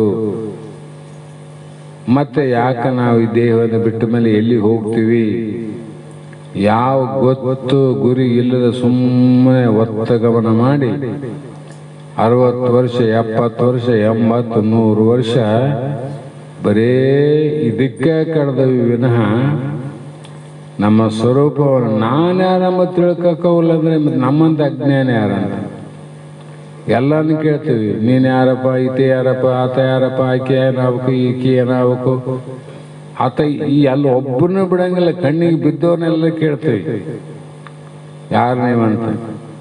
ಅದು ನೀನು ಯಾರಂತ ಕೇಳಿದ್ರೆ ಅದಕ್ಕೆ ಉತ್ತರನೇ ಇಲ್ಲ. ಅಂದ್ರೆ ನಾವು ಶಾಣ್ಯರಂತಾರೋ ಮತ್ತು ನಮಗೆ ದಡ್ಡರಂತಾರೋ, ಜ್ಞಾನಿಗಳು ನಮಗೆ ದಡ್ಡರಂತಲ್ಲ, ಅಜ್ಞಾನಿ ಅಂತ ಸೂಕ್ಷ್ಮ ಶಬ್ದ ಬೆಳೆಸ್ಯಾರ. ಬ್ಯಾರೆ ಶಬ್ದ ಬೆಳೆಸಿದ್ರೆ ಸಿಟ್ಟಿಗಿಡ್ತಾರೆ ಇವನು ಅಂತ ತಿಳ್ಕೊಂಡು ನಮಗೆ ಆಗ್ಬೇಕಂತ ಅಜ್ಞಾನಿ ಅಲ್ಲವೇ ಜೀವನೇನು ಸುಜ್ಞಾನಿ ಎಂದು ನುಡಿವರೇ. ಎಷ್ಟು ಚಂದ ಅಂದ್ರೆ ಶಾಲೆಯಲ್ಲಿ ಚಪ್ಪಲಿಟ್ಟು ಹೊಡೆದ್ರ ಅವರು. ಬರೀ ಚಪ್ಪಲಿ ಹೊಡೆದ್ರೆ ಸಿಟ್ಟು ಬರ್ತಿಲ್ಲ ಯಾರಿಗನ್ನ? ಬರ್ತದಿಲ್ಲ. ನನಗೆ ಚಪ್ಪಲಿ ಹೊಡಿದ್ನಪ್ಪ, ಅವನು ಸಾಯತನ ಒಯ್ದ ಅವನಿಗೆ. ಅದೇ ಶಾಲೆಗಿಟ್ಟು ಹೋಗದ ಏನೇ ಬಿದ್ದಂಗೆ ಆಗ್ಬಿಡಂತ ನಾವು. ಯಾಕೆ ಚಪ್ಪಲಿ ಕಂಡಿಲ್ಲಲ್ಲ. ಅದಕ್ಕೆ ಜ್ಞಾನಿಗಳು ನಮ್ಗೆ ಹೊಡಿಬೇಕಾದ್ರೆ ಚಪ್ಪಲಿಗಿಟ್ಟು ಹೊಡೆದಂಗ ಶಾಲೆಗಿಟ್ಟು ಹೊಡಿತಾರ ಅವರು. ಅದಕ್ಕೆ ಚಂದ ಹೇಳಿಲ್ಲ, ಅಜ್ಞಾನಿ ಅಲ್ಲವೇ. ಎಷ್ಟು ಚಂದ ಹೇಳಿರಲ್ಲ. ಅದಕ್ಕೆ ಪೆಟ್ಟಾತವಲ್ತಂದ್ರೆ ಸಿಟ್ಟ ಬರೋಲ್ತು ನಮ್ಗೆ. ಅದಿರಲಿ. ಹೀಗೆ ಚೈತನ್ಯ ಸ್ವರೂಪನಾದ ಪರಮಾತ್ಮನು ಹೊಂದಿ ನಿತ್ಯ ಸುಖಿ ಆಗಬಲ್ಲನು. ನಾವು ಜಡವಾದ ಅಲ್ಲಿ ಹೇಳ್ಯಾರಲ್ಲ, ಯಾಕೆ ಅಜ್ಞಾನಿ ಎಂದಿವಿ ಅಂದ್ರೆ ಜಡ ಪಂಚಭೂತ ದೇಹ ನೀನೆಂಬೆ ಅದನ್ನ ಹೇಳ್ಯಾರಲ್ಲ. ಅಜ್ಞಾನಿ ಯಾಕೆ? ಚೈತನ್ಯ ರೂಪ ನೀನಾಗಿದ್ದು, ಚೈತನ್ಯ ಸ್ವರೂಪಿವೆ ನಾವು. ನಾ ಮಾತಾಡ್ತೀನಿ, ಚೈತನ್ಯ ಆದಿಲ್ಲ. ನಾ ಎಲ್ಲರನ್ನು ತಿಳಿತೀನಿ ಅಂದ್ರೆ ಜ್ಞಾನ ಆದಿಲ್ಲ. ನಾ ಕೈ ಎತ್ತನಂದ್ರೆ ನನಗೆ ಚೈತನ್ಯ ಆದಿಲ್ಲ. ಕಾಲು ನಡೀತದ ಚೈತನ್ಯ ಅದ. ಸತ್ತ ಮೇಲೆ ಹೆಣ ಕೈ ಎತ್ತಬೇಕು, ಕಾಲು ನಡಿಬೇಕು. ಯಾರನ್ನ ಬಂದ್ರೆ ಬಾರಪ್ಪ ಮಾಮ ಯಾವಾಗ ಬಂದೆ ಅನ್ಬೇಕು. ಹೆಣ್ತಿನ ಮಾತಾಡಿಸ್ಬೇಕು, ಮಕ್ಕಳನ್ನ ಮಾತಾಡಿಸ್ಬೇಕು. ಆ ಜಡವಾಗ್ಯದ ದೇಹ, ಅಲ್ಲಿ ಏನಿಲ್ಲ. ಆ ದೇಹ ನಿಂದಂತಿದ್ದು, ಅದ್ರ ಒಳಗೆ ಜೀವಾತ್ಮತ, ಅದು ನಿನ್ನ ಹೆಣ್ತಿ ಅಂತಿದ್ದು, ಅದು ನಿನ್ನ ಗಂಡ ಅಂತಿದ್ದು, ಅದು ನಿನ್ನ ಮಗ ಅಂತಿದ್ದು. ವಿಚಾರ ಮಾಡ್ಬೇಕಲ್ಲ ಇಲ್ಲಿ. ಯಾಕಂದ್ರೆ ದೇಹವೇ ನನ್ನ ಹೆಂಡತಿ, ದೇಹವೇ ನನ್ನ ಗಂಡ, ದೇಹವೇ ನನ್ನ ಮಕ್ಕಳಂದ್ರೆ ಅವನು ಪ್ರಾಣ ಹೋದ್ಮೇಲೆ ದೇಹ ಇಲ್ಲೇ ಬಿಟ್ಟನಲ್ಲ, ಮನೆಗಿಟ್ಟಬೇಕು. ದೇಹ ತಗೊಂಡೋಗಿ ನನ್ನ ಜೀವ ಮತ್ತೆ ಮನೆಗಿಟ್ಟಬೇಕಲ್ಲಪ್ಪ. ಮಂಚದ ಮಕ್ಕಳ ಹಂಗೆ ಮಚ್ಚದಾನ ಕಟ್ಟಿ ಮಕ್ಕಳ ಅಂತ ಹೇಳಬೇಕು. ನಾವು ಎಷ್ಟು ಬದ್ಮಾಸರಿವಿ ಅಂತ. ಚೈತನ್ಯಕ್ಕೆ ನಂದಂದಿವೋ ದೇಹಕ್ಕೆ ನಂದಿನೋ ಅಂತ ನಿನ್ನ ಹಣೆ ಬಾರಿ ಇಲ್ಲೇ ಗೊತ್ತಾಗ್ತದ. ನಿನ್ನ ಹಣೆ ಬಾರಿ ಇಲ್ಲೇ ಗೊತ್ತಾಗ್ತಿಲ್ಲ. ಯಾವಾಗ 3 ತಾಸಿನಾಗ ನಡ್ರವ ಬರೋರು ಬರ್ತಾರ, ಟೈಮ್ ಮಾತಾಡ ಎತ್ತರಿ ಹಣ ಅಂತೀವಿ ನಾವು. ಮನೆಗೆ ಇಟ್ಕಪ್ಪ, ನಿನ್ನ ಹೆಣ್ತಿಯಲ್ಲ, ನಿನ್ನ ಗಂಡಲ್ಲ, ಗಂಡನಂಗೆ ಹೊರಗೆ ಆಗ್ತದೆ. ಇಲ್ಲ ಅವನು ಹೋಗ್ಯಾನಪ್ಪೋ, ಇಲ್ಲಿ ಆನೆಲ್ಲ ಬಂತು ಇವ್ರು ಹೇಳ್ತಾರೆ ಹೋಗ್ಯಾನಪ್ಪೋ ಅವನು. ಓದವನು ಯಾರು? ಓದವ್ ನಿನ್ನ ಗಂಡನೋ ಇದ್ದವ್ ನಿನ್ನ ಗಂಡನೋ? ಎರಡಕ್ಕೊಂದು ವಿಚಾರ ಮಾಡಿ ಹೇಳು. ಸುಮ್ಮನೆ ಅಳೋದೇನು? ನೀನೇ ಇಂದನವ ಯಾವ ಗಂಡ ಅಂತ. ಈಗ ಓದವ್ ನಿನ್ನ ಗಂಡ, ಇನ್ನು ಇದ್ದವ್ ನಿನ್ನ ಗಂಡ. ಹೋಗ್ಯಾನಪ್ಪೋ ಹೋಗ್ಯಾನ, ಇಷ್ಟೇ ಗೊತ್ತು. ಹೋಗ್ಯಾನಪ್ಪೋ ಹೋಗ್ಯಾನಪ್ಪ, ಎಲ್ಲಿ ಹೋದ ಅದನ್ನ ಬೇಕಾರ. ಮನೆಗೆ ಯಾರು ಬಂದರೆ ಯಜಮಾನಲ್ಲಿ ಹೋಗ್ಯಾನ, ಇಂತಲ್ಲಿ ಹೋಗ್ಯಾನ ಅಂತೀವಿ. ಇಂಥ ಊರಿಗೆ ಹೋಗ್ಯಾನ, ಮಗಳ ಮನೆಗೆ ಹೋಗ್ಯಾನ, ಅಲ್ಲ ಸ್ವಜನ ಕಾರ್ಯಕ್ಕೆ ಹೋಗ್ಯಾನ, ಇಲ್ಲ ದೇವ್ರ ಗುಡಿಗೆ ಹೋಗ್ಯಾನ, ಇಲ್ಲ ಗುರುಗಳಲ್ಲಿ ಹೋಗ್ಯಾನ, ಇಲ್ಲ ಶಾಸ್ತ್ರ ಕೇಳಕ್ಕೆ ಹೋಗ್ಯಾನ, ಇಲ್ಲ ಹೆಂಡ ಕೂಡಕ್ಕೆ ಹೋಗ್ಯಾನ. ಏನೋ ಒಂದು ಹೇಳ್ಬೇಕಲ್ಲ ಎಲ್ಲಿಗೆ ಹೋದ್ನಂತ. ಅದನ್ನು ಗೊತ್ತಿಲ್ಲ.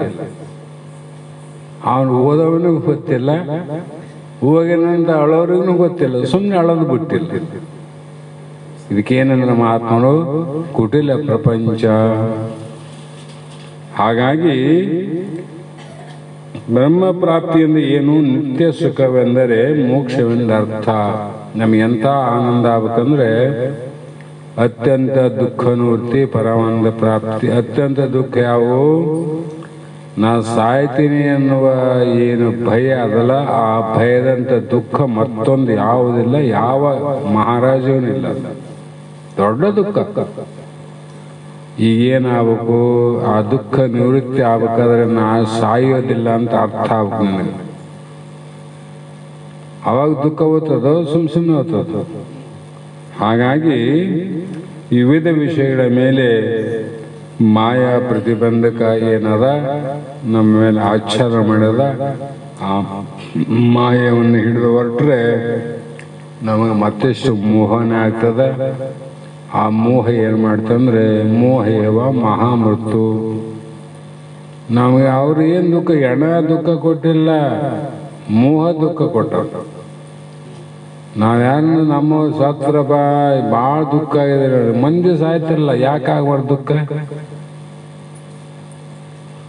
ಸಾವು ಅಂದ್ರೆ ಎಲ್ಲರಿಗೂ ಒಂದಿಲ್ಲಪ್ಪ. ನಾ ಭಾಳ ಸಲ ಹೇಳ್ತೀನಲ್ಲ, ಒಬ್ಬ ರೈತ ಇದ್ದ, ಊರಾಗ ಹೊರಗನ ಮನೆ ಕಟ್ಟಿಸಿದ್ದವನು. ಅಗಸಿ ಹೊರಗ ದೊಡ್ಡ ಒಕ್ಕಲ್ತನ ಮನೆತನ. ಊರೊಳಗೆ ಗೌಡರು ವಾಸ ಮಾಡ್ತಿದ್ರು. ಪ್ರತಿದಿನ ಊರ ಒಳಗಿಂದ ಗೌಡ ಹೊರಗೆ ಬರ್ಬೇಕಾದ್ರೆ ಅದೇ ಇದ್ರ ಮೇಲೆ ಅಗಿಸಿಗೆ ಬರ್ಬೇಕಲ್ಲ. ಪ್ರತಿನಿತ್ಯ ಬರ್ತದ ಬರಂಗ. ಅವತ್ತು ಒಂದು ದಿವಸ ಆ ಅಗಿಸಿ ಹೊರಗಿರ್ತಕ್ಕಂಥ ರೈತಗಳು ಅಂತ ಅಳ್ತಿದ್ದ. ಆವಾಗ ಗೌಡ ಕೇಳ್ದ, ಯಾಕಪ್ಪ ಯಜಮಾನ ಯಾಕೆ ಅಳ್ತಿದ್ದಲ್ಲ, ಏನಾಯ್ತು ಅಂತ ಕೇಳ್ದ. ಇಲ್ಲಪ್ಪ ಏನಂತ ಹೇಳಿ, ಈಗ ಹೆಂಗ ಲಗ್ನದಲ್ಲಿ ಮಾಂಗಲ್ಯ ಹೆಂಗದ, ಈಗ ರೈತರಿಗೆ ಬಿತ್ತ ಸಮಯ ಅದ. ಅಂಥ ಸಮಯದಲ್ಲಿ ಒಂದು 2 ಲಕ್ಷ ರೂಪಾಯಿ ಕೊಟ್ಟು ಜಾತ್ರೆ 2 ಎತ್ತು ತಂದಿದ್ದೆ. ಅಲ್ಲಿ ಒಂದು ಎತ್ತು ಸತ್ತು ಹೋಯ್ತಪ್ಪ. ಆ ದುಃಖ ಎಷ್ಟಂತ ನಾ ಹೇಳಿ, ದುಃಖ ಆಗ್ಯದ. ಎತ್ತು ಸತ್ತ ಕಾರಣ ಮತ್ತೇನಿಲ್ಲ ಅಂದ. ಸಹಜ ಬಿಡಪ್ಪ ಅಂತ ಆತ ಹೋದ. ಇಲ್ಲ ಬಿಡ ಅಂತ ಸಮಾಧಾನ ಮಾಡಿ ಹೋದ. ಮತ್ತೆ ಇದೇ ಪ್ರಕಾರ 15 ದಿನ ಆಗೋದ್ರೊಳಗಾಗಿ ಮತ್ತೆ ಹೊರಗೆ ಬರ್ತಿದ್ದ. ಆ ರೈತರ ಮನೆ ಪಕ್ಕ ಒಂದು ಮನೆ ದಾಟಿ ಇನ್ನೊಂದು ಮನೆ ಇನ್ನೊಬ್ಬ ರೈತ ಇದ್ದ. ಆ ರೈತ ಅಳಕತ್ತಿದ್ದ, ಈ ರೈತ ನಗಕತ್ತಿದ್ದ. ಆ ಗೌಡ ಮೊದಲು ಇವನ್ ಕೇಳಿದಂಗೆ ಆತನ ಕೇಳ್ದ, ಏನಪ್ಪ ನೀನ್ ಯಾಕೆ ಅಳಕತ್ತಿದ್ದಿ? ಇಲ್ರಿ ನಮ್ದು ಒಂದು ಎತ್ತು ಸತ್ತೋಯ್ತು, ಅದಕ್ಕೆ ಅಳಕತ್ತೀನಿ. ಅನೇವತಿ ಭಾಳ ವಿಚಿತ್ರ ಅದಲ್ಲ ಇದು. ಅವನು ಎತ್ತು ಸತ್ತದಂತ ಅವನು ಹತ್ತಿದ್ದ, ಅವತ್ತು ಅಳುತ್ತಿದ್ದ, ನೀನು ನಕ್ಕಂತ ಕುಂತಿದ್ದಿ. ಅದಲ್ಲ ಇವತ್ತು ಅವನು ನಗಕತ್ತಿರ, ನೀನು ಅಳಕತ್ತಿದಲ್ಲ. ಸತ್ತದ್ದು ಎತ್ತೆ, ಇಬ್ಬರದು ಸತ್ತದ್ದು ಎತ್ತಲ್ಲ. ಅವನು ನಕ್ಕಾಗ ನೀನು ಅಳ್ತಿದ್ದಿ, ನೀನು ಅಳಕಲ್ಕ ಅವ್ನು ನಗ್ತಾನ. ಇದೇನಂದ. ಅವತ್ತು ನಾನು ಯಾಕೆ ಅಳಲಿಲ್ಲ ಅಂದ ಅವನು. ತಾವತ್ತು ಎತ್ತು ಸತ್ತಿತ್ತಲ್ಲ ಅಂದ. ಎತ್ತು ಅವನು ಸತ್ತಿತ್ತು, ಅವನು ಅಳ್ತಾನ. ನಂದು ಸತ್ತದೇನು? ಇವತ್ತು ನಂದು ಸತ್ತದ, ನಾನು ಅಳ್ತಂತ. ಜಗತ್ತಿನ ಇಷ್ಟೇ ಆಗ್ಯದ ನಮ್ಮ ಮನೆ ಬಾರ. ಯಾರು ನನ್ನವರಂತ ಜೀವಿತ ಗುತ್ತಿಗಿಡಿದೀವಿ ಅವ್ರಿಗೆ ಏನಾದ್ರೆ ನಮ್ಗೆ ದುಃಖ ಆಗ್ತದೆ. ಬೇರೆಯವ್ರಿಗೆ ಸತ್ತಾಗ ಯಾಕೆ ಆಗೋದಿಲ್ಲ ಅಂದ್ರೆ ಅವ್ರು ನಮ್ಮವರಲ್ಲ. ನಮ್ಮನೆ ಸತ್ತಾಗ ಅವ್ರು ಅಳಂಗಿಲ್ಲ, ಅವ್ರು ಸತ್ತಾಗ ನಾವು ಅಳಂಗಿಲ್ಲ. ಯಾಕಂದ್ರೆ ನಮ್ಮ ಭಾವ ಹೆಂಗಾಗಿದಂದ್ರೆ ನಾವ್ಯಾರಂಬ ಕಲ್ಪನೆ, ಎಲ್ಲರೂ ಪಂಚಮಹಾಭೂತದ ದೇಹಗಳೇ ವಿನಃ ಯಾವ ಶಾಶ್ವತವಾಗಿ ಇರೋವಲ್ಲ. ಶಾಶ್ವತವಾಗಿ ಇರೋದನ್ನು ಬಿಟ್ಟಿವಿ, ಇಲ್ಲಾರ್ದನ್ನು ನೋಡಿ ದುಃಖ ಪಡಕತ್ತೀವಿ. ಅದಕ್ಕೆ ಇಂದಿನ ಹಿರಿಯರು ಏನು ಮಾಡಿದ್ರು ಅಂದರೆ, ಯಾರಾದರೂ ಶ್ರಮ ಆಗಿತ್ತು ಅಂದರೆ ಹೆಣ ಎತ್ತುವಾಗ ಸ್ಮಶಾನಕ್ಕೆ ಹೋಗಿ ಬರೋದ್ರಾಗ ಮನೆ ಒಳಗೆ ಇಬ್ಬರು ಯಜಮಾನ್ ಇರ್ತಿದ್ರು. ಸತ್ತ ಜಾಗದಲ್ಲಿ ಆ ಎಣ್ಣೆಯನ್ನು ಸಾರಿಸಿ ಪ್ರಣತಿಯನ್ನು ಹಚ್ಚಿ ಪ್ರಣತಿಯಲ್ಲಿ ಎಣ್ಣೆ ಆಗಿ ದೀಪ ಹಚ್ತಿದ್ರು. ಮಣ್ಣು ಕೊಟ್ಟವರೆಲ್ಲರೂ ದೀಪ ನೋಡೇ ಹೋಗ್ಬೇಕಂತ ನೇಮ. ಮೊದಲು ಹಂಗೆ ಇತ್ತು, ಎಲ್ಲರೂ ನೋಡೇ ಹೋಯ್ತು. ನೋಡಲ್ಲ ಅಂದ್ರೆ ಏನು ಆತಂತ ಭಯ.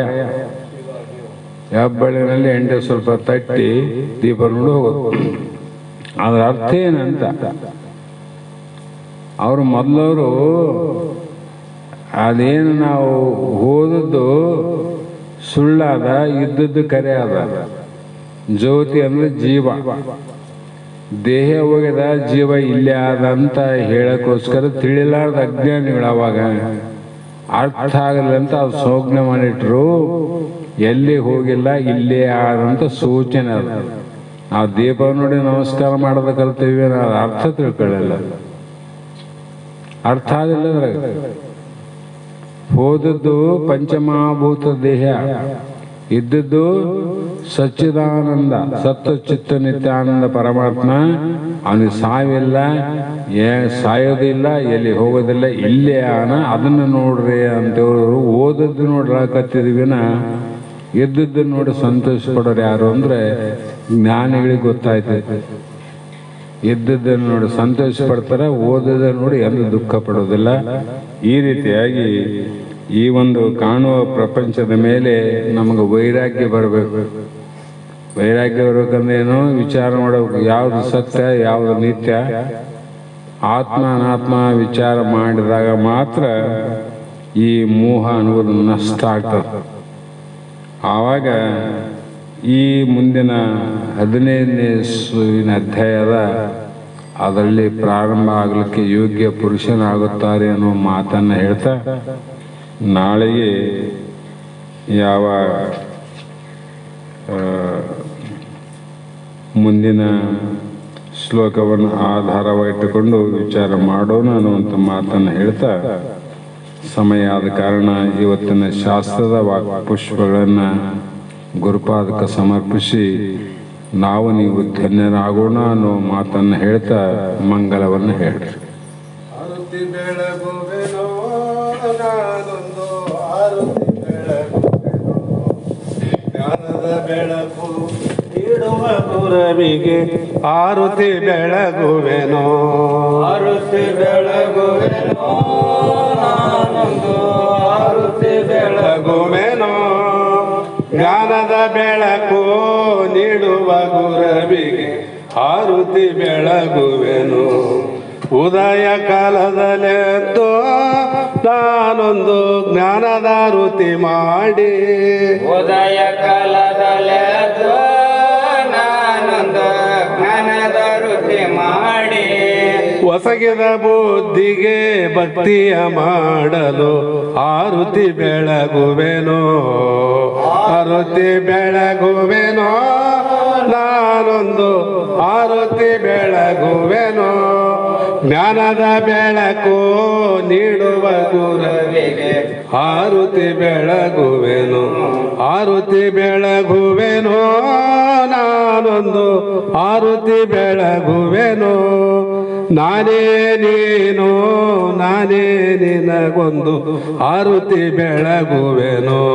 ಆರತಿ ಬೆಳಗುವೆನೋ ನಾನೊಂದು, ಆರತಿ ಬೆಳಗುವೆನೋ ನಾನೇ ನೀನು, ನಾನೇ ನಾನೇ ನಿನಗೊಂದು ಆರುತಿ ಬೆಳಗುವೆನು ನಾನೇ ನೀನು ನಾನೇ ನಿನಗೊಂದು ಆರುತಿ ಬೆಳಗುವೆನು ನಾನೇ ನೀನು ನಾನೇ ನಿನಗೊಂದು ಆರುತಿ ಬೆಳಗುವೆನು ಅನಂತ ಕಾಲದಲ್ಲಿ ಗುರುವರ ಅನಂತ ರೂಪದಲ್ಲಿ ಅನಂತ ಕಾಲದಲ್ಲಿ ಗುರುವರ ಅನಂತ ರೂಪದಲ್ಲಿ ಅನಂತ ಮೂರುತಿ ಬಸವಾನಂದಗೆ ಆರುತಿ ಬೆಳಗುವೆನೋ ಅನಂತ ಮೂರುತಿ ಬಸವಾನಂದಗೆ ಆರುತಿ ಬೆಳಗುವೆನು ಆರುತಿ ಬೆಳಗುವೆನೋ